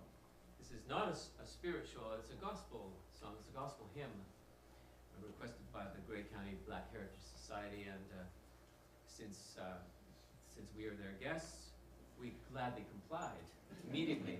When Dorothy Abbott suggests something to you, you say yes. Very quickly.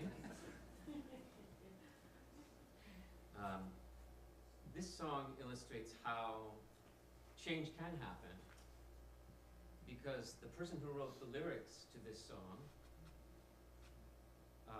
was a very despicable person in his early life.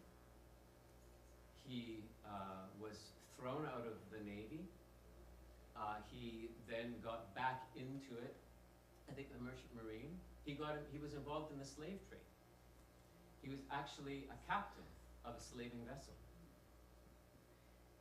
Then he went to England and he repented. He became a Christian. And still, he went back out on the sea and was involved in the slave trade, even after he had embraced Christianity. Went back to England. Finally, said, what am I doing? And got involved with the abolition movement.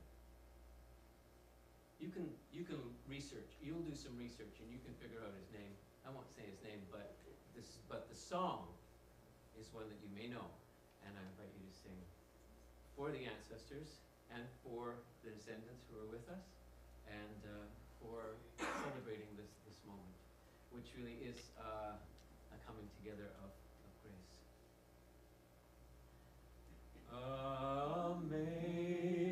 Amazing grace, how sweet the sound that saved a wretch like me. I once was lost, but now I'm found. Was blind, but now I see. 'Twas grace that taught my heart to fear. 'Twas grace that taught my heart. Grace my fear relieved, and grace my fears relieved. How precious did that grace appear, the hour I first believed. Through many dangers, toils, and snares, through many dangers, toils, and snares, I have already come. 'Twas grace that brought me safe thus far, and grace will lead me home. The Lord has promised good to me. His word, my hope secures. He will my shield and portion be, as long as life endures. Amazing grace, how sweet the sound. Amazing grace, how sweet the sound that saved a wretch like me. I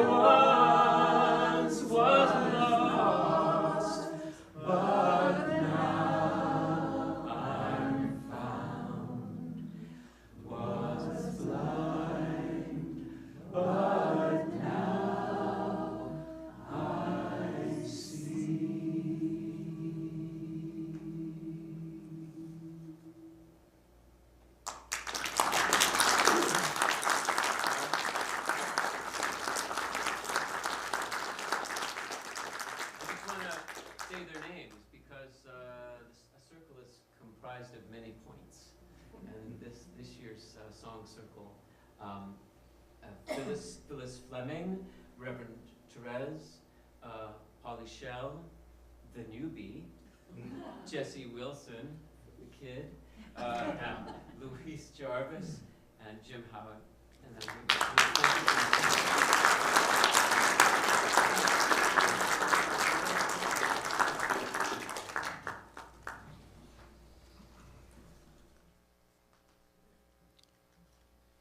Thank you, David. I always wondered how you participate and share a few more of your songs with us. One of the things that I'm just going to personally comment on here is that one of the things that we talked about when we first started to organize this and I got involved was that we felt it was important that, we just don't have an event, but that we have an event that educates people. And I think today we've had a few testimonies that actually speak to that, and that a lot of people who hadn't even heard about the No. 2 Battalion or knew very little of it have actually gone a little step further and actually started to research it. So in a lot of ways, we've already been a success because we've got people being more interested in it. They're starting to share their stories. We've got a film to watch later that's going to fill in some more gaps for us, and then hopefully just encourage everyone to make a special effort to start, keeping up with this sort of thing or catching up with it or wherever you want to put that. So again, for all those who participated today and shared their stories with, we appreciate that and we thank you. At this time, we'd like to thank our military presence for being with us today. Again, yes. The representatives here and online who have ancestors that were involved in the Canadian military, we thank you for sharing your presence with us and some of your messages earlier on. To everyone, thanks for being part of today. And that doesn't mean today's over. It's just, that's my speech for this point in it. I think at this point what we're going to do is we're going to take a small intermission. And when we come back, we will get to view Anthony's latest endeavors, and he's going to share that with us, okay? So we're going to take about a 10 or 15 minute break, and then hopefully not any more than that, so we don't cut into my supper time. But,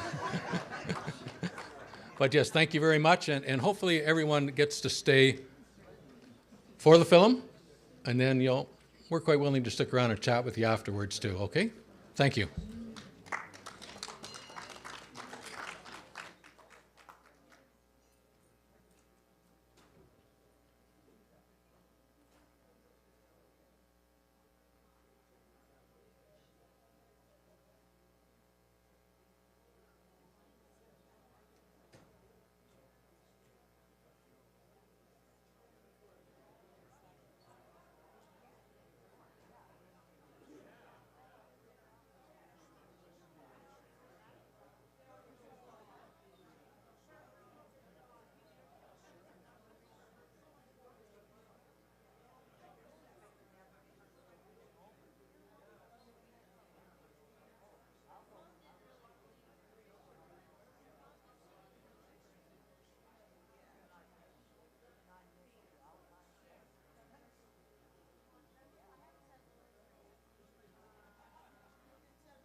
Welcome back, everyone.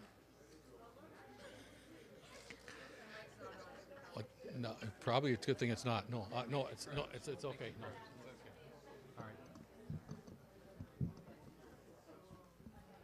Trust everyone's ready here, and without further ado, we present honor before glory.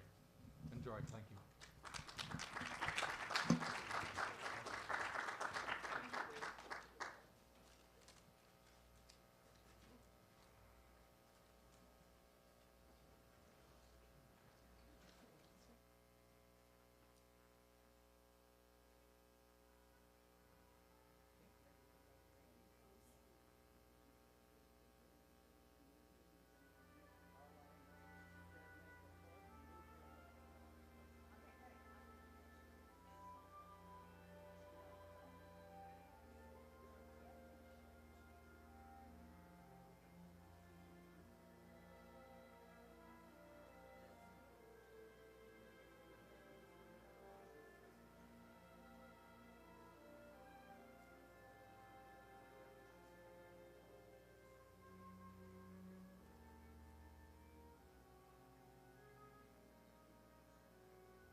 I never kept a diary before, but something is telling me that I must do it now. Things can happen in one day that can change your life forever. Our lives pass by so quickly. I guess that is why I'm taking the time to write about my life, what it means, the things I've seen. No one will ever believe what I have seen.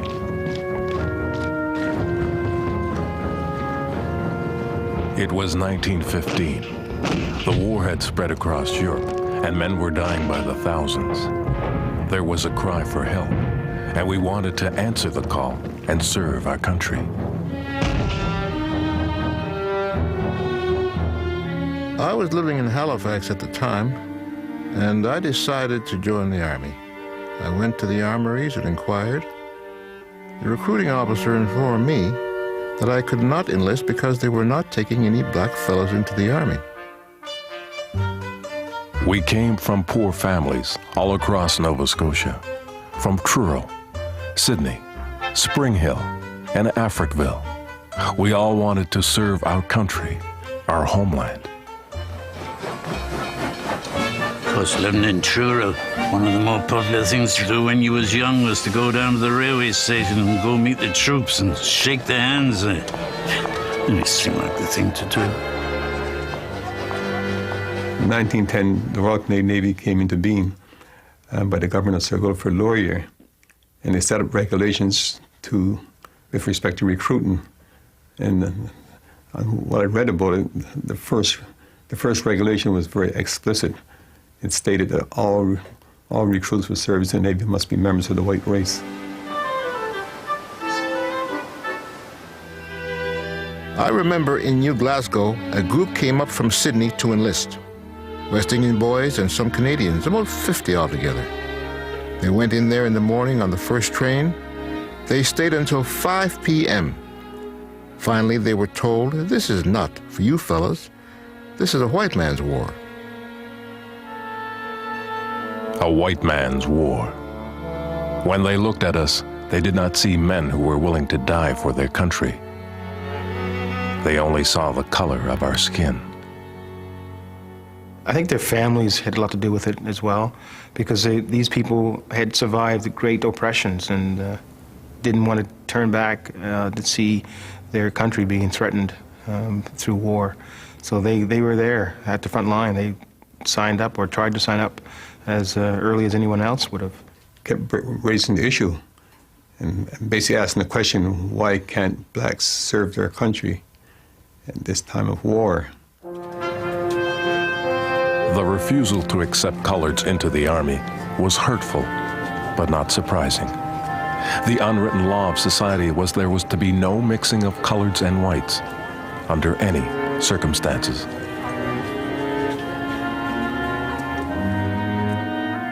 There was talk of forming an all-colored battalion, but the response from the Department of Militia and Defense was quite clear.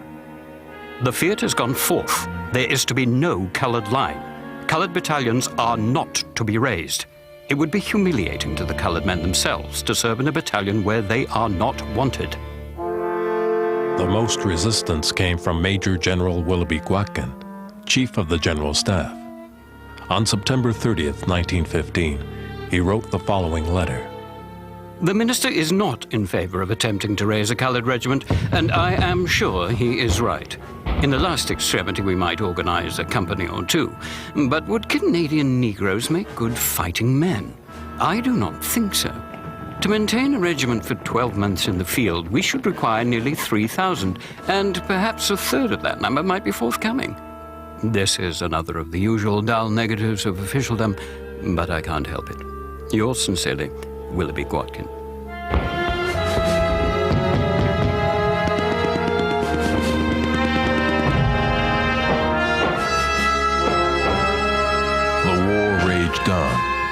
Casualties were high, but still the Canadian government said no to the enlistment of colored men. The military officers, the commanding officers had complete control as to who went into their units. And the military authorities in Ottawa did not interfere with them. So it appeared that most of the high-ranking officers did not want blacks in their unit. Letters came from all over the country to protest the barring of coloreds from the military. Letters came from Victoria, from Edmonton, from New Brunswick, and from North Buxton. So finally, as a compromise, they decided to organize a segregated construction battalion with white officers. On July 5th, 1916, 2 years after World War I had started, the official authorization of the No. 2 Construction Battalion was formally announced, and the Canadian Army began to advertise for colored volunteers. My dad enlisted in St. John, New Brunswick, and I believe they took their basic training in Nova Scotia, just outside of Truro, Nova Scotia. I believe he got in early. The attitude of some of the enlisting officers was prejudicial. You say, well, why do you want to go get shot? Well, why do you want to go get shot? You know? We came from all over Canada and the United States. There were over 160 Americans in our battalion. The Army let us join, but they wouldn't let us fight. We were a construction battalion. They gave us shovels instead of rifles. We were a segregated unit called the No. 2 Construction Battalion. But our men didn't care. They were finally soldiers in the Canadian Army. Young black men, barely out of their teens, so eager to fight, so willing to die.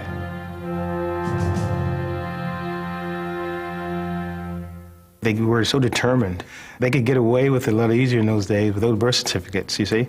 And so they had that desire to serve no matter what age. And some as young as 14 and 15 were signing up. My dad was quite young when he wanted to join the Army. He apparently just left his books and left the schoolroom and went and joined up. That was during the First World War. And that would make him either 15 or 16. But he lied his age because he wanted to be in the service so badly that he lied his age and said he was 18 when he wasn't.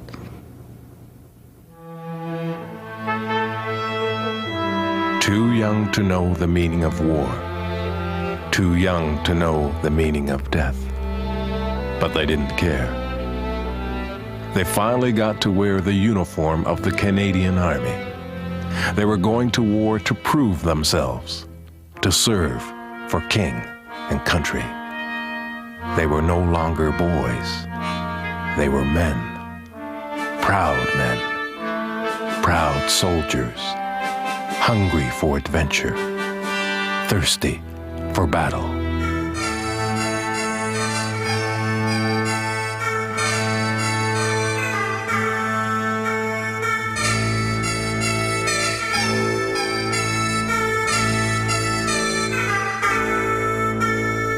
They didn't think about death. They thought about being brave, about acts of heroism, about glory, seeing the war, seeing Europe, seeing the world, seeing it all with their own eyes.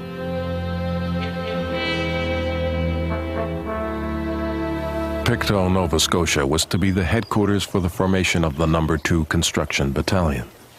From Pictou, the colored soldiers were sent to Truro, where they were trained. Truro was a hard place to go up in Gleenback. You went to school, you were separated.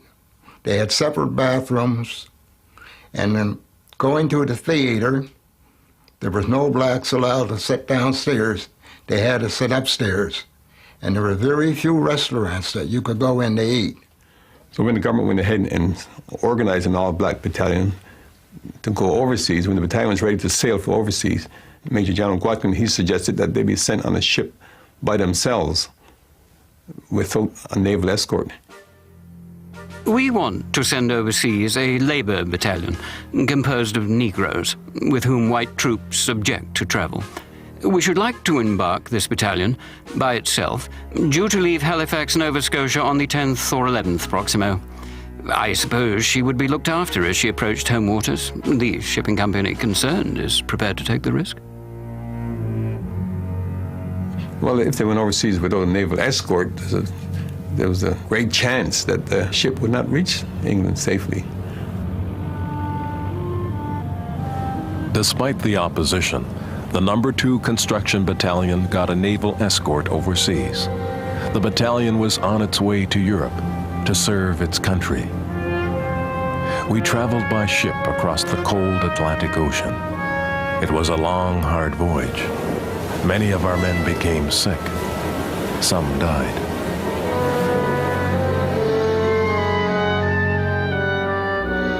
My uncle went over.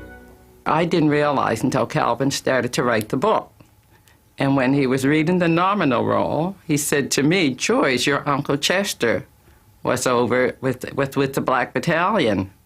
Chester was just a young boy. He was 18 when he enlisted, with a few other boys from Yarmouth. When they went on the ship, I don't know how long it took to go over, but they said him and another chap, the Cromwell boy, Ben Cromwell, I think, was so sick. And by the time they got over there and they took him to the hospital, they both died. Finally, the long voyage to Europe ended, and on May 17, 1917, we landed in France. The No. 2 Construction Battalion was to be stationed in Lajou, France. The train ride to Lajou was long and dreary. The rain made the journey that much more depressing. It would take 2 more days of travel before we reached Lajou. The Army never wanted us to be a part of this war.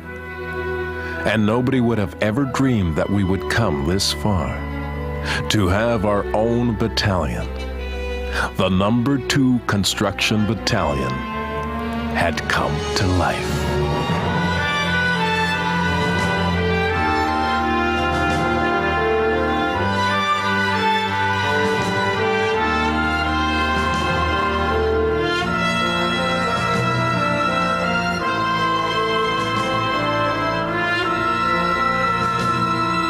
Each and every one of them was proud to be serving Canada. I know this for a fact. I know this because I was there with them. On February 27, 1917, I was appointed chaplain of the No. 2 Construction Battalion. My name is William White.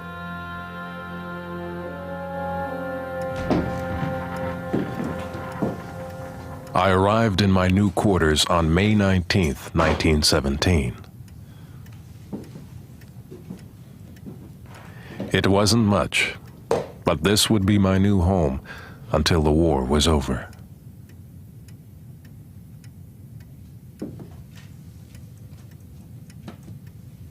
It wasn't going to be easy living like this, away from home, away from family. How does one live without his family, without his loved ones? The No. 2 Construction Battalion was assigned to the Forestry Corps of the Canadian Expeditionary Force. It was their job to cut lumber and build huts and help dig trenches for the white soldiers. The men cut lumber all day. It is hard, grueling work. No matter how hard our men worked, the officers never seemed to be satisfied, especially Lieutenant Hood. Move! I said move, run! Run when I tell you to run! Never in my life have I seen such a sorry lot of military men. This is the Canadian Army. You are supposed to be soldiers. The uniforms you are wearing should be worn with pride and dignity, even though some of you are not fit to be in this battalion. Obviously, the escalation of this war has caused our government to become quite desperate. You darkies had better smarten up if you want to remain in this unit. This army will not tolerate laziness. I will not tolerate laziness. You are way behind in lumber production. Start acting like soldiers and get my lumber production where it should be. Dismissed! But we don't get no pardon. We were stationed near the Swiss border.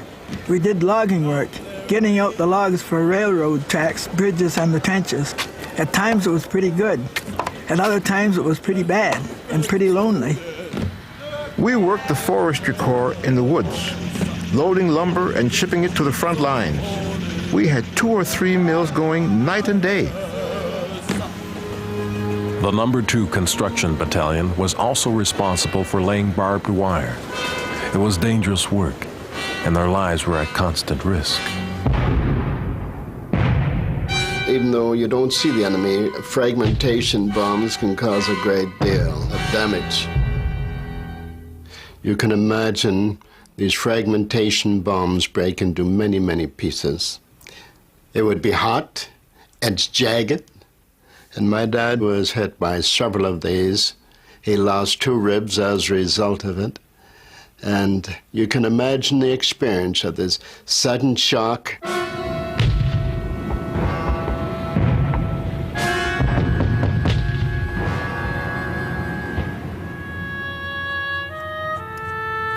October 9th, 1917. It has been almost 5 months since we arrived in Lajou. Our boys worked all day in the trenches laying barbed wire. I worry about them working so close to enemy lines.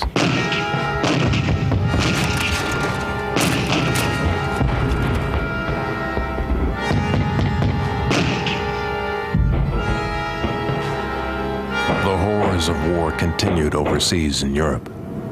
Canadian soldiers were dying by the thousands. Regiments quickly became depleted in their numbers, but still the Canadian Expeditionary Force refused to let us fight.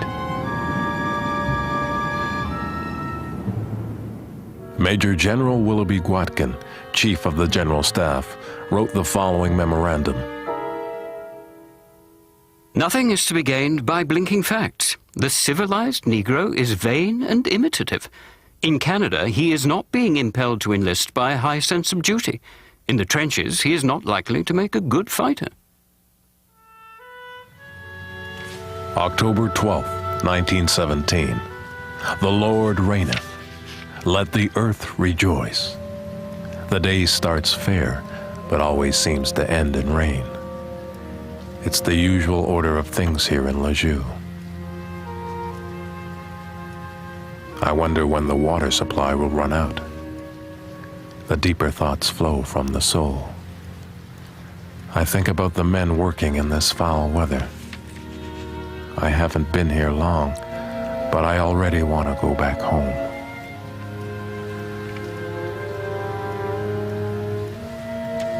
October 19th, 1917. Yes, it rained. No letters today. I played checkers with Private Boone. Sunday is drawing near. What shall I say?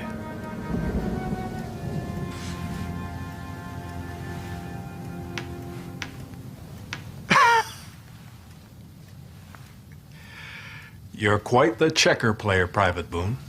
Thanks, but poker, now that's my game. I noticed I haven't seen you at my service on Sundays. Sorry, Chaplain, I guess I've been kind of busy. It still would be nice to see you at my services on Sunday. I'll try. You should also try and run a razor across that face once in a while. That beard is against Army regulations. This Army has too many regulations, if you ask me. Well, that's what Army life is all about, following orders. Why should I follow their orders when they won't even treat us like human beings? Just because we're colored, they won't let us fight. They treat us like dirt and tell us we ain't even good enough to be real soldiers and fight for our country. This whole mess stinks. It ain't right. So why should I give a damn about their stupid regulations? Well, I'd hate to see you wind up in the clink just because of a beard. This little thing here, this ain't no beard. This whole thing is my love buzz. Your what? My love buzz. Ladies love to be tickled on the back of the neck with this baby. Private Boone, in case you haven't noticed, there haven't been any ladies around here in a long time. Well, Chaplain, you can't blame a man for having a little bit of hope.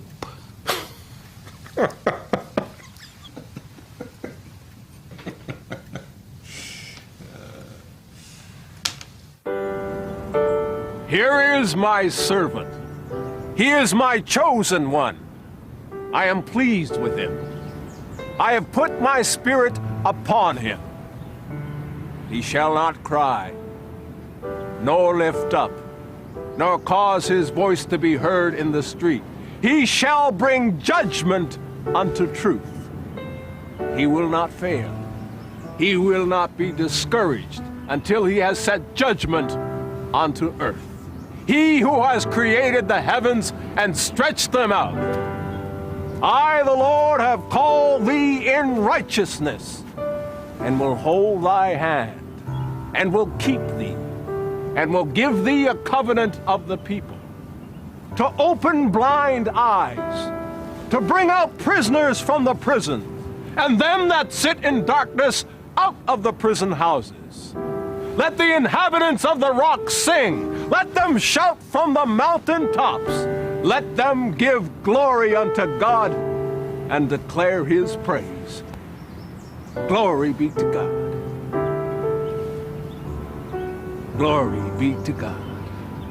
He was what I would like to consider a door opener for so many others who listened to his sermons, listened to his advice. And everyone that I remember talking about his sermons, everyone said that he was such a powerful speaker. He was also instrumental through his broadcasting on radio. He was the first black preacher to broadcast across Canada and the northern part of the United States. His principal church was the Cornwallis Street Baptist Church. The church was packed, and they were all or nearly all black people. Now, I had never seen that many in my life. And you could hear him preach. I always say you could hear him down Snooks's corner. I think that's a bit of an exaggeration, but he was loud to my ears and powerful, excellent speaker. And then to see all these people, I think I must have stood with my mouth open. It was something, but it was a nice introduction into the community. On October 22, 1917, Private Brent gave out on his way to work. They push our men to the point of exhaustion.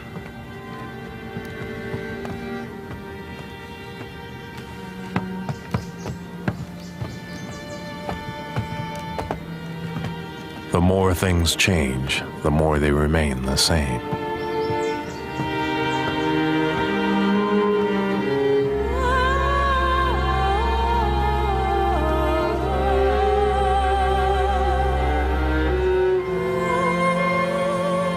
They don't care how hard they work our men. We are usually the last ones on the list to get Army supplies. Sometimes the men don't even get underwear or socks. Without socks, the men's feet became full of blisters and sores.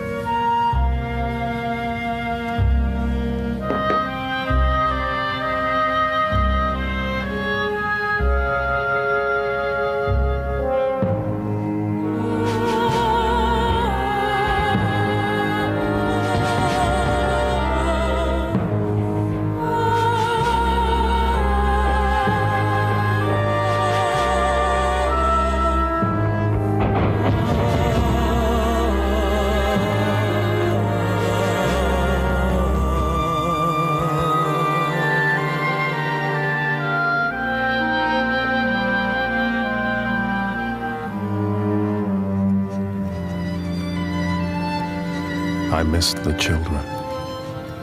I missed their laughter and holding them in my arms. Is there nothing that can take away the emptiness I feel in my heart? Lord, am I doing the right thing, leaving my family alone? He was a gentle man, you know, and just so loved his children so much.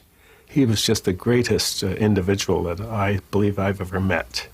He had a love for his children and for people generally that I have not seen in any other human being. Private Brent was unable to walk because of the sores on his feet. He stayed in bed for 3 days. Why must they push our men so hard? Most of the medical officers refused to look after our men, with the exception of one doctor, Captain Dan Murray. My grandfather wanted to be part of that battalion specifically, and went to Halifax, spoke to Dan Sutherland, who was a friend, who was a close friend, and managed to get on to that battalion. And he stayed with that battalion for the most part throughout the war.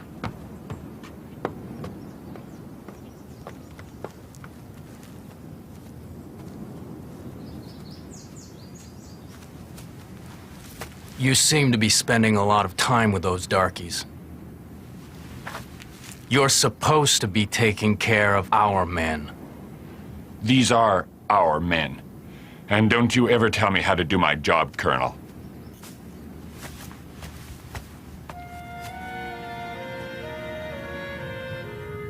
November 6, 1917. It was damp and cold, so I decided to stay inside and read my Bible when I had an unexpected visit from Colonel Johnson.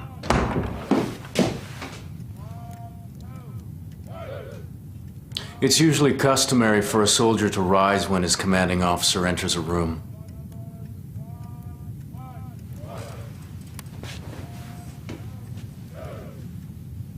Where I come from, it's usually customary to knock before entering someone's room.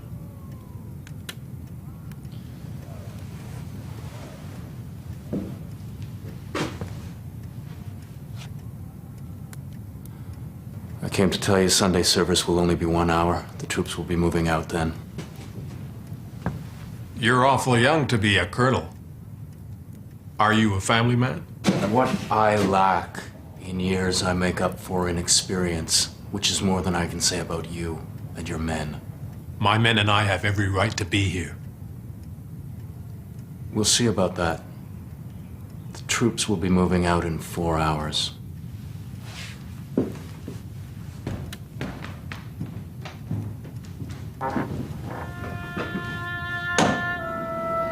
It was a warm autumn day, so I went for a walk in the woods to stretch my legs. I spend too much time cooped up in my quarters. I need to get out more and enjoy the beauty that God has created.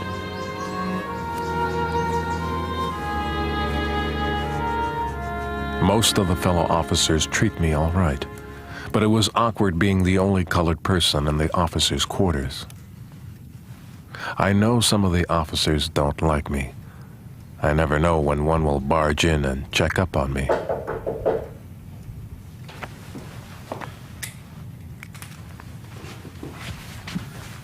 One minute. Come in. I'm not disturbing you, am I? Private Boone. What can I do for you? Well, Christmas is coming up, and I was hoping to send something back for my mom, and I got 70 francs here. I was wondering if you could hold on to it for me. Sure. I'll log it in my diary. Thank you. You have a good night, Private Boone. You too, Captain. Good night.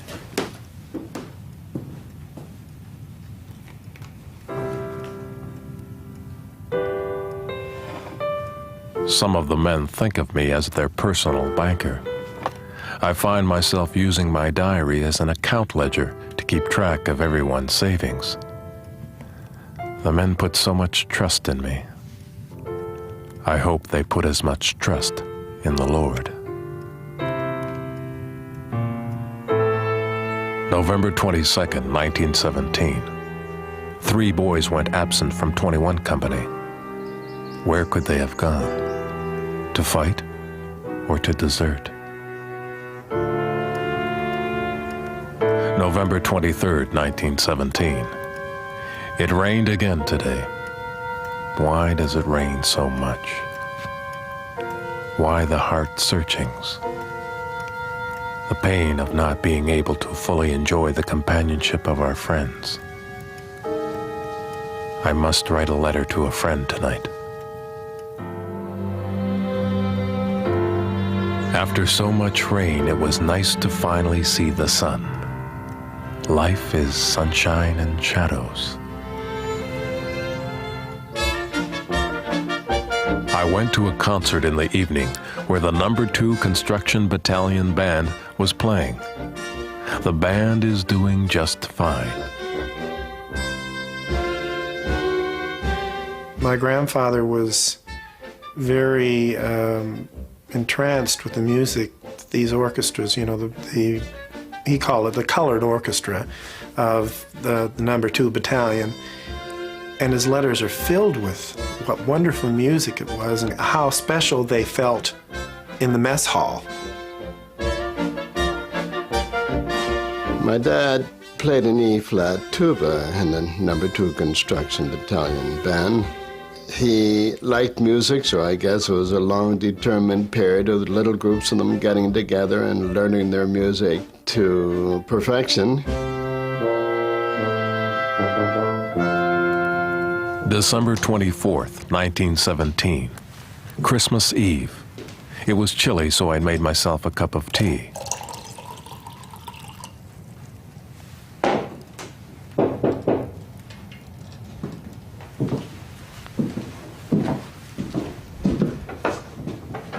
Dad, thought I'd bring you a little Christmas cheer.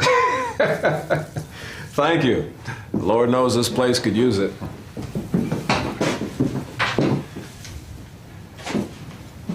I brought you something, it being Christmas and all. Hey, you didn't have to do that. I know, but you've been very good to the boys, and I wanted to show you my appreciation. Well, that's awfully kind of you, William.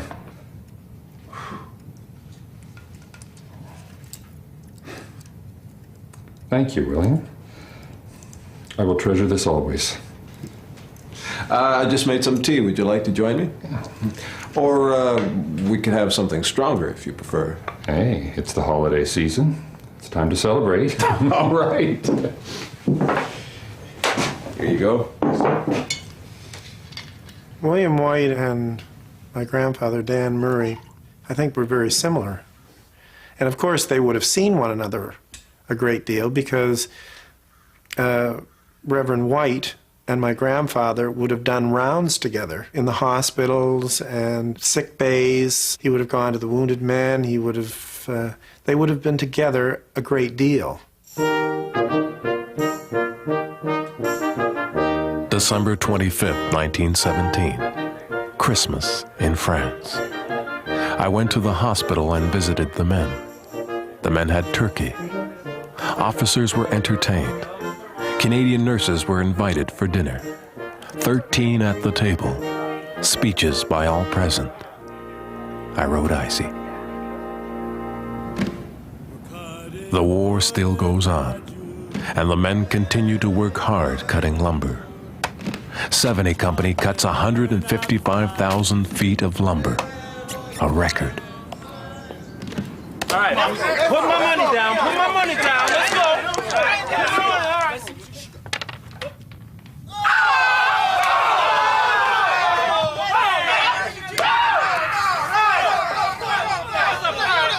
The men are getting restless. They want a taste of war, but they are a construction battalion and not allowed to fight. So they started to fight amongst themselves. It started with a crap game. Heated words were exchanged, and then pistol shots. Nobody was hurt. April 23rd, 1918. The resentment of not being allowed to fight is starting to wear on the men. One of our men, J.L. Sullivan, an American, threatened a white officer with a knife. He is thrown in jail. April 27th, 1918. It was quite late, and the men were still working outside. When will this nonsense stop? May 30th, 1918. There was a court-martial for J.L. Sullivan. Majors Hanberg, Leger, and Lang formed the court. Sullivan was sent to prison for 5 years. The men are starting to succumb to the hard work in the rain and snow. Private Boone is very sick. Dan Murray came to take care of him. Murray is the only doctor who will come to our barracks and look after our men. He was a caring man.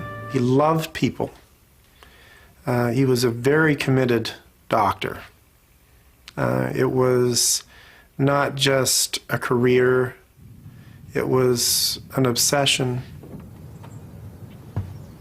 Private Boone is still very sick. Captain Murray returns to take care of him. Murray's a good man. The mixing of coloreds and whites was the Army's biggest fear. They thought it would result in chaos. I guess they would never understand our friendship with Dan Murray. My family has been colorblind. It always was. My grandfather was colorblind. My father was colorblind. Everyone in my family. It didn't occur to us that anyone was any different.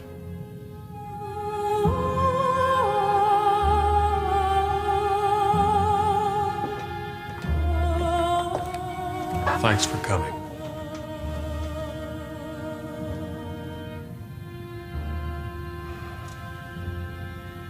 I'm sorry.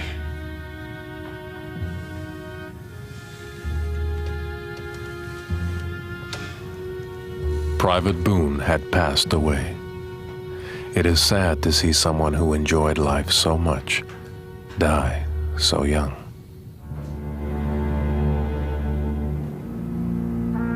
I conducted Private Boone's funeral. Boone was buried in an unmarked grave. No tombstone. No inscription to say who he was or who will miss him. I will miss him.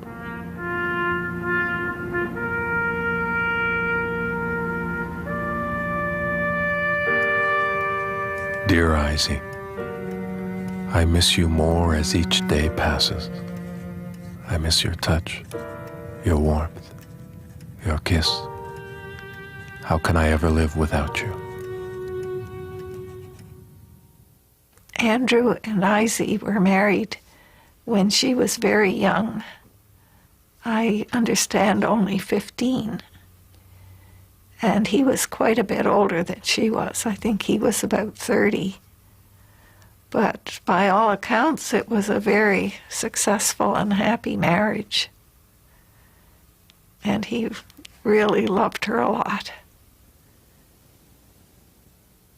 My mother, I believe, was a remarkable woman in that recognized, first of all, that she was the mother of 13 children, married extremely young, and I believe didn't have the opportunities that young girls generally enjoy, but took on the role of a minister's wife and played that role extremely well. Today it was clear and cold. I was busy packing up. Time was very short before we had to go away. I got orders to go with Captain Morrison and Lieutenant Hood and 200 men to another part of France.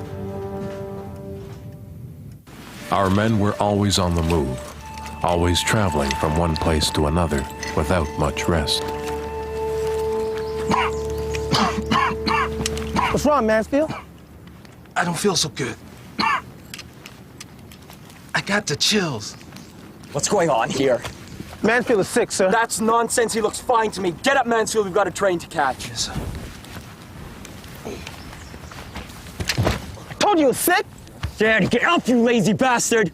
I told you to get up now, soldier. He can't get up, sir. Listen, I will not be deceived by this trick. He is faking.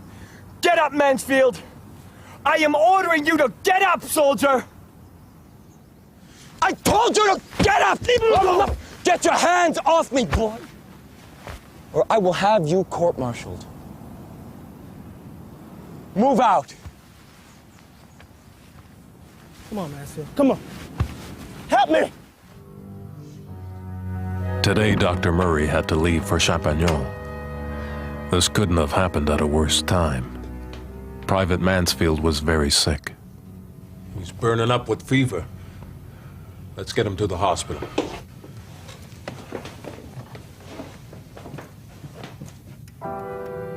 It is late, but I cannot sleep. I keep thinking of Private Mansfield, about deeper experiences of life.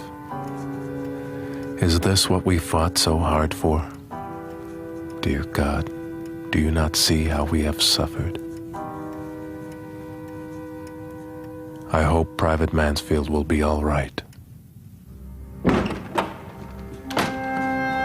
Mansfield returned from the hospital. The doctors say he is faking and refuse to look after him.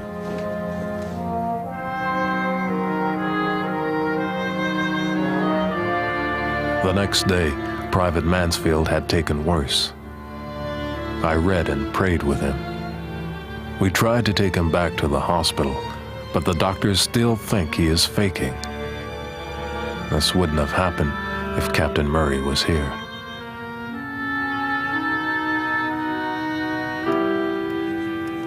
I am lonesome. I want Izzy and the kids. Lord knows I love my little wife and those kids. God bless and keep them.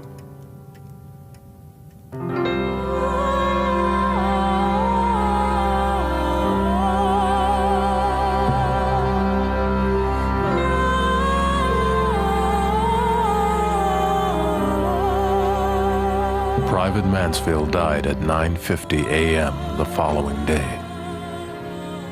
Now the doctors know he is not faking.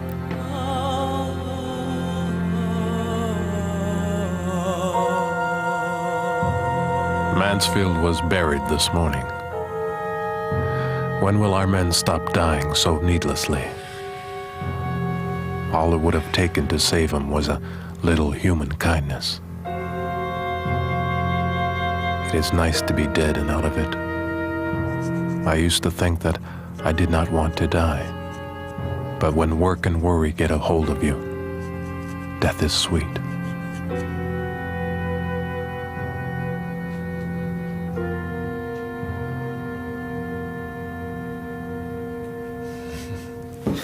Boy, you're an easy victim. Didn't you learn any defensive strategy since you've been in the Army? Sorry, Dan, I guess my mind isn't on the game. What are you thinking about? I was thinking that maybe I should have never insisted that my boys get involved in this war. Why do you say that?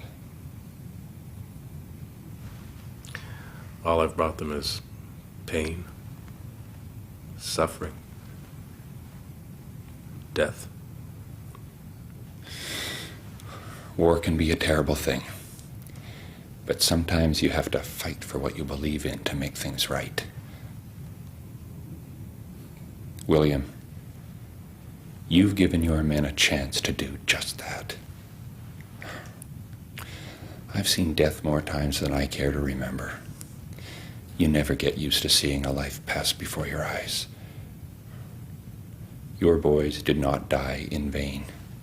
They came here and they served their country with pride and dignity.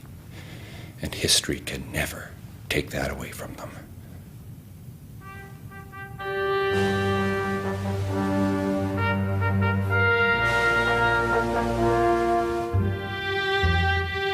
June 10th, 1918. I went to the hospital in Champagnol. Hall and Cromwell are very sick. 5 days later, Cromwell dies in hospital. On June 18th, I went to Champagnol to bury him.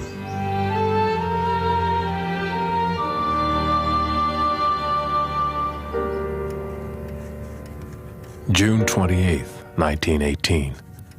I was married 12 years ago today. I love Izzy more than ever.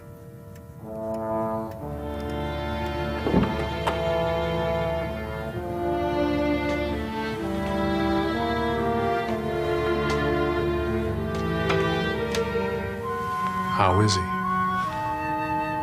It doesn't look good.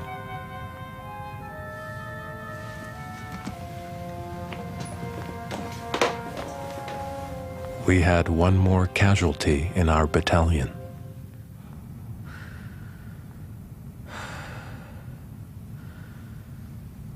Lieutenant Hood had become ill with pneumonia.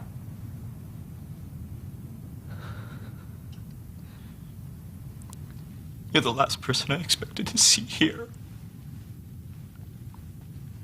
I've come to pray for you.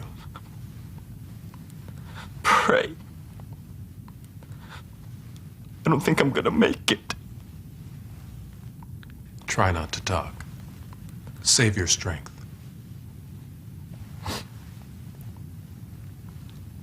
Why are you doing this? There are times when a man should never be alone.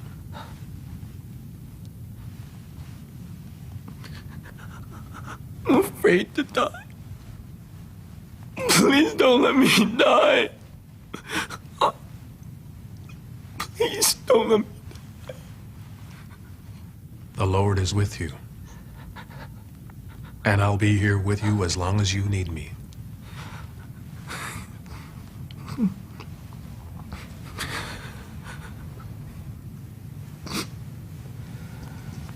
Our Father, who art in heaven, hallowed be thy name. Thy kingdom come. Thy will be done.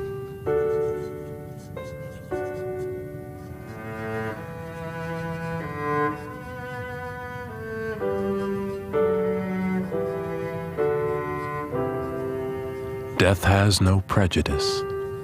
It takes life indiscriminately, without warning, without compassion.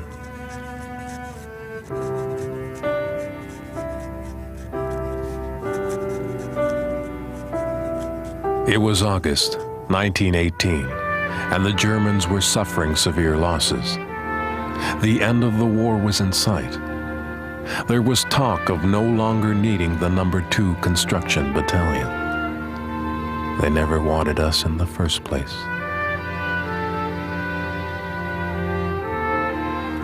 After all we've been through, after all they've done to us, they were ready to throw us away like unwanted trash.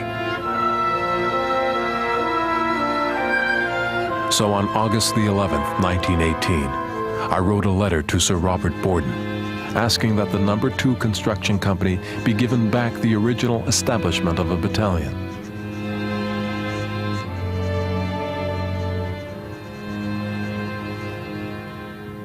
My letter to Sir Robert Borden was passed on to the Major Private Secretary of the Military Defense Department.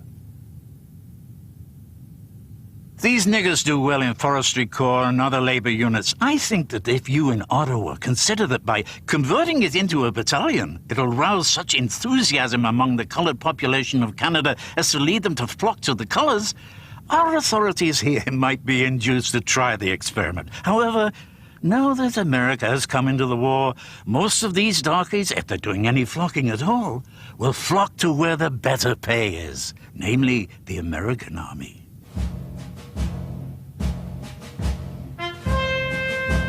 They had no more use for us, so the No. 2 Construction Battalion was to be disbanded. Our brief stint as Canadian soldiers was to come to an end. On September 23, 1918, we received a dispatch reporting that the body of one of our men was found on Road 45 to Salin. The soldier's name was Charlie Somme. It was presumed he was a victim of murder.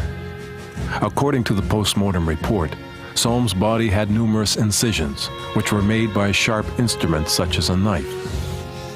On his face, chest, back, and neck. Somme's throat was also cut, severing the carotid artery, jugular vein, and respiratory tract. The police had a suspect, but neither the suspect nor anyone else was charged with the crime. October 1918. The end is finally near. Our troops are predicting a victory, but not before we lose 2 more men. On October 21, 1918, Private Hall died in Champignon Hospital. And on November 3rd, Mike Jackson died. On November 10, 1918, Sunday afternoon, right after my sermon, between 4 and 5 o'clock, Private Wallace and 2 of his comrades reported to me that they had found the body of Private Sidney David lying at the bottom of a cliff. He had been dead for over a week. A court inquiry was held and 9 individuals gave testimony. Curiously, the reconstruction of the events around David's death is incomplete, and the inquiry's conclusions are questionable. The next day, we buried Sidney David at Champignon, our last burial. The biggest war the world had known had come to an end, and the No. 2 Construction Battalion was there to make its mark and to make history. So many lives lost, so little gratitude given. I hope Dan was right. I hope they did not die in vain.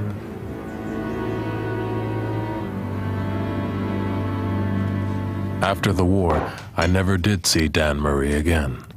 But strange things often happen long after you are gone. Welcome to my humble home. Oh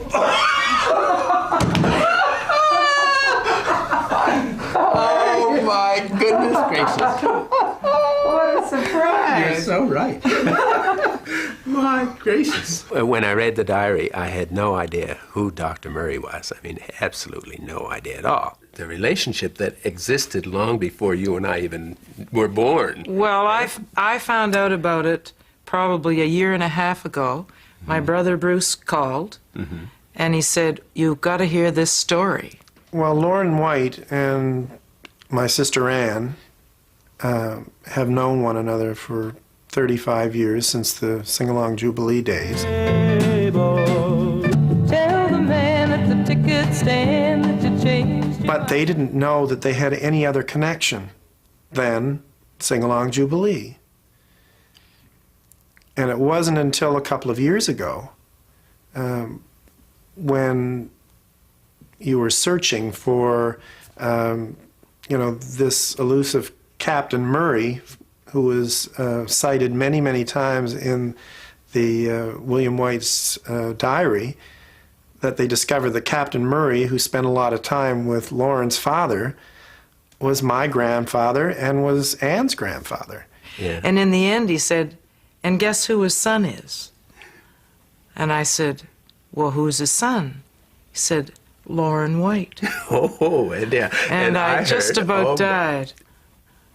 I was very pleased and happy that he would have had this relationship with William White, because I knew that in my heart of hearts that he was the type of man that would not be prejudiced. He never ever said anything about anybody. And if he did, it was usually a story that he would tell, and he would laugh. He had a great sense of humor.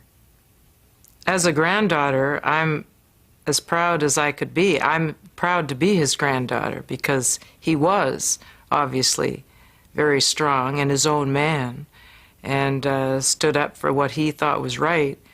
And as far as I'm concerned, there's no better man. I think it was a revelation to him about the black community, too, because he probably never met a black man before he joined that regiment or that battalion. He certainly wouldn't have met any black man like William White. My father died on September the 9th of 1936. I had never seen my mother cry. The phone rang. My mother answered. I, along with my brothers and sisters, knew that something was happening, and I saw my mother cry for the very first time, and I knew that my father was dead. I can recall my brother Bill telling me that the funeral was going to be televised and that I was not allowed to cry. And so we all went to the Cornwallis Street Baptist Church. The church was packed. Hundreds and hundreds of people were outside the church wanting to get in, and of course could not. My dad's funeral was probably the largest funeral that Halifax had ever seen up to that point. He had the respect of the ministers throughout the entire province. The thing that struck me most was the number of people lining the streets of Halifax just to see and this final, or say their final goodbye to my father. It was just remarkable. The Halifax papers were, the front page was just loaded with stories and the sentiments of the community at his loss.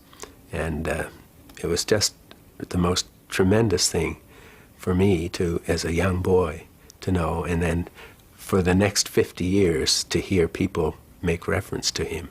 It was just amazing.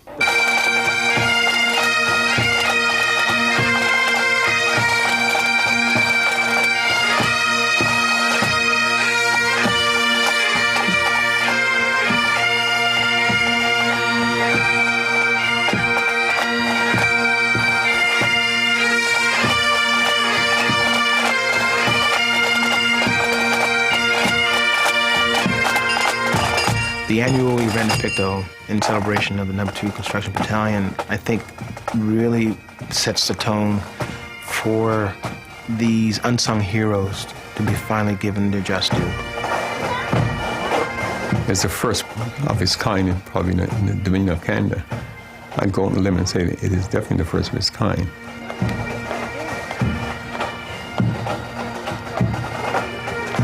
Five years ago, we had the first one.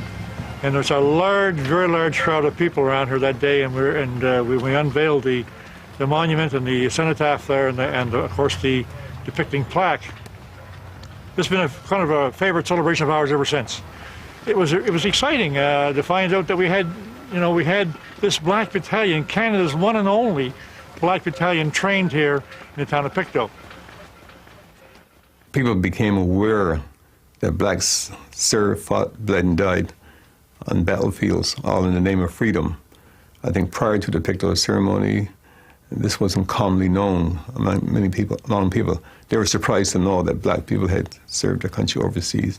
History is what it amounts to, because I think these young men, and some of them were so very young that went overseas, to think that they went through so much in order to get in. It's something for black people to be proud of, what their ancestors did.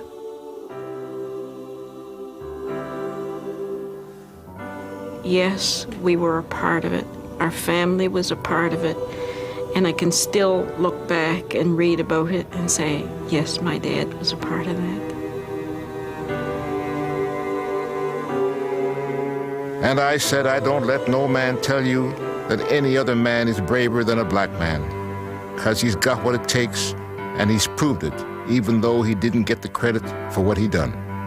He went there, he trained like a soldier, he fought like a soldier, and he died like a soldier. And that's all any man can do.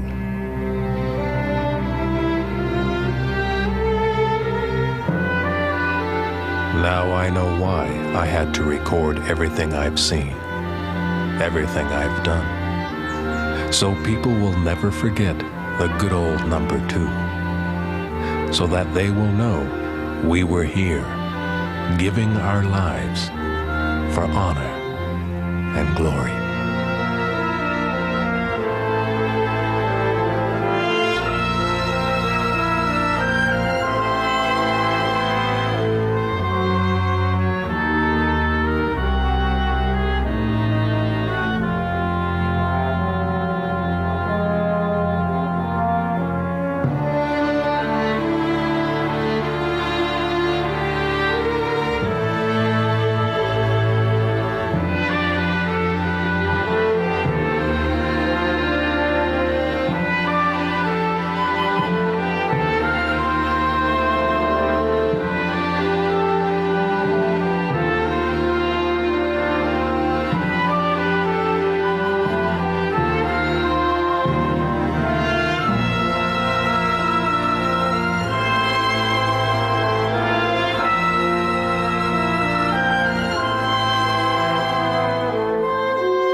I hope you enjoyed the film. The hour is late, and I don't want to keep you. I just wanted to make a few comments after the film.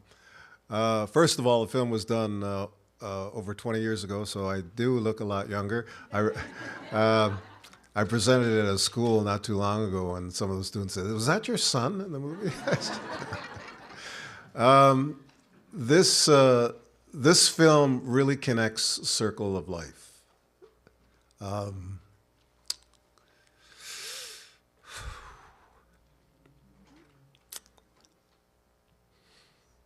Give me a moment. Calvin Ruck, Senator Calvin Ruck, who is no longer with us, wrote the book, The Black Battalion, and that's how I discovered the story of the Black Battalion. The funny thing is that Calvin Ruck and my parents shared an apartment in Halifax. And the day I was born, Calvin Ruck and his wife Joyce helped bring me into the world. And it wasn't until I was in my late 30s that I discovered the story of the No. 2 Construction Battalion. When I read the diary and I saw that my great uncle talked about this Captain Dan Murray all the time, and I asked Calvin Ruck, who was this Dr. Murray, and he said, "Oh, it was Anne Murray's grandfather." And I said, I called my cousin Lorne, and I said, "Lorne, do you think that," because I knew that he knew Anne Murray, I said, "Do you think that Anne Murray would like to do an interview for the film?" And he said, "Why?" And I said, "Well, you know, because of her grandfather." And he said, "Well, who's her grandfather?" And I said, "Lorne," I said, "Anne Murray's grandfather was Dr. Murray in your father's diary. He almost died." Lorne White is no longer with us. He would have went to his grave not knowing that connection. This is why the film is so important.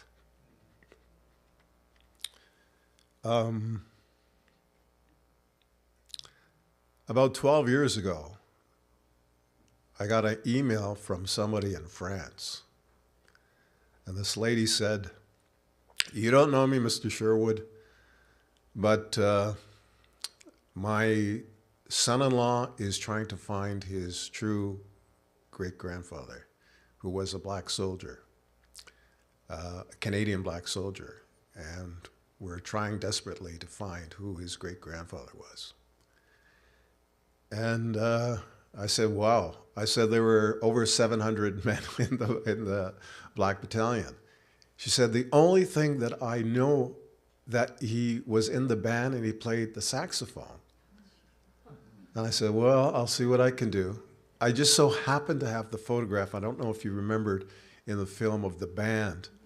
And Don Carty, who appears in the interview, his dad played the trombone and was a part of that band.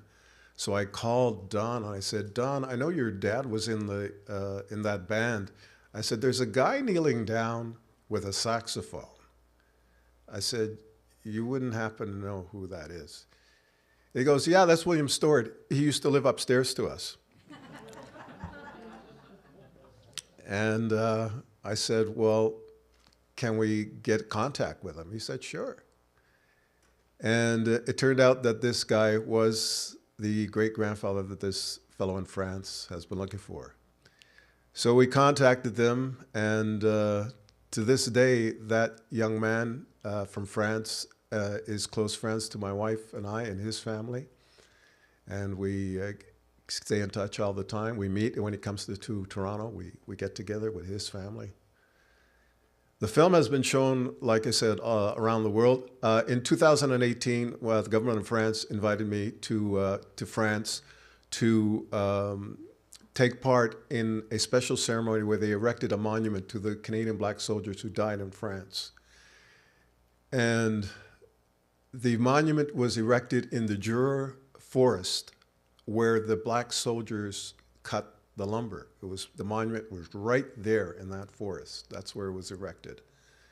And so I got to walk in the same footsteps that my great uncle did, and walked in the same forest, this magnificent forest where the black soldiers were cutting trees. And it was such an emotional journey for me to be there where these soldiers were. And after that, and I drove down the same streets that he talked about. He said, you know, we found the body of this soldier on the road to Salins and Road 45. And I remember my wife and I were driving, and I said, this is the road to Salins. They probably found the black soldier right here on this road. I was so inspired by my trip that when I got back home, I started to read my great uncle's diary again. And when I read it, I realized that in the small town that we were staying at, it was called Arbois, because the town where they erected the monument was so small they didn't have a hotel. So we had to stay in this other neighboring town called Arbois. And when I was reading the diary again, I realized that my great uncle stayed in the same hotel in Arbois. And I often wondered if we actually stayed in the same room. The film has been shown all across North America, has won a number of awards, but the biggest reward for me is having somebody watch the film and say, you know what? I saw my great-grandfather in there, and I didn't know he was part of that battalion. Or I saw my uncle, and I didn't know that he was a part of that battalion. And that is the biggest reward for me, is connecting lives. And that's what I mean by the circle of life. Connecting lives and touching people's lives and reconnecting people's lives. And that's the most important accomplishment of this film. Doing the research, you saw the racist language by the government. And in those days, they weren't afraid to put it in a letter for everybody to see. I mean, that was the state of affairs back then. I mean, this was the most incredible thing. The other thing is that my great uncle had this magical way with words. And the narration that I spoke from his diary are his exact words. He was a poet, and he had this ability to mesmerize you with his words. And it was interesting. The battalion landed in France in May 17th, 1917. Yet the first entry in his diary isn't until October 1917. And I suspect that when he arrived there, he saw what was happening to the soldiers and decided, you know what, I better write this down. And you saw the diary, it was a French diary, all the months of the year are in French. And so he probably bought it there in France and recorded everything that he saw. And he wrote every day.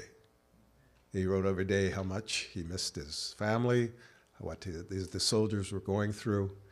And this is why I'm so happy that the government of Canada recognizes this wrong that was committed and is going to offer this apology.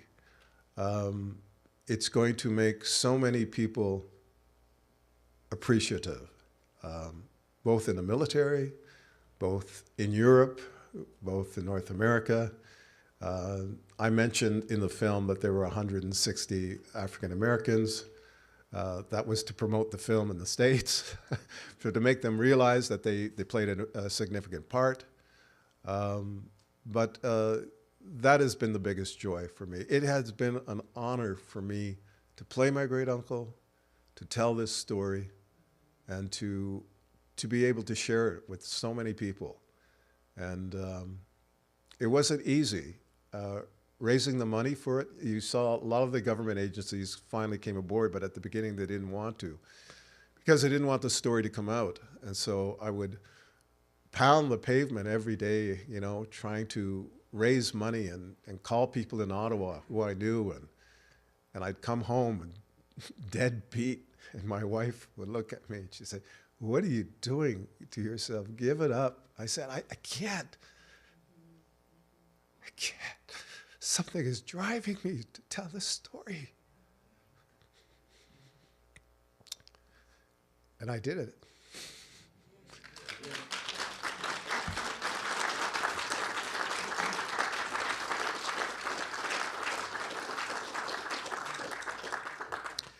So I apologize for getting emotional, but every time I see this film and think back of all the lives that it's touched, and dear Calvin Ruck, who spent a lifetime writing his book and collecting this information and sacrificing his sight, sacrificing his time with his family, and all the people who are trying to preserve the memory of the number 2, and all the brave men that sacrificed so much. It has been a privilege and an honor for me to tell this story, and I'm so glad that you're here to share it with me. Thank you.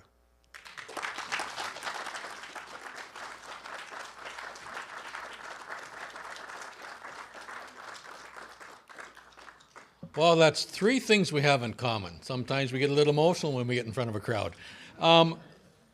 Thank you very much, Anthony. We really appreciate you sharing that story, taking the time and the effort that it must have been to put that together, and all the physical work and the mental anguish I'm sure that you had to go through at times to get what we saw on the screen today. Again, thank you very much. Thanks for being here. Ladies and gentlemen, thank you for your patience. It's been a little bit longer than we thought, but I think it was all worthwhile. So go home, have a nice supper, drive carefully wherever you're headed, and I thank you for being here.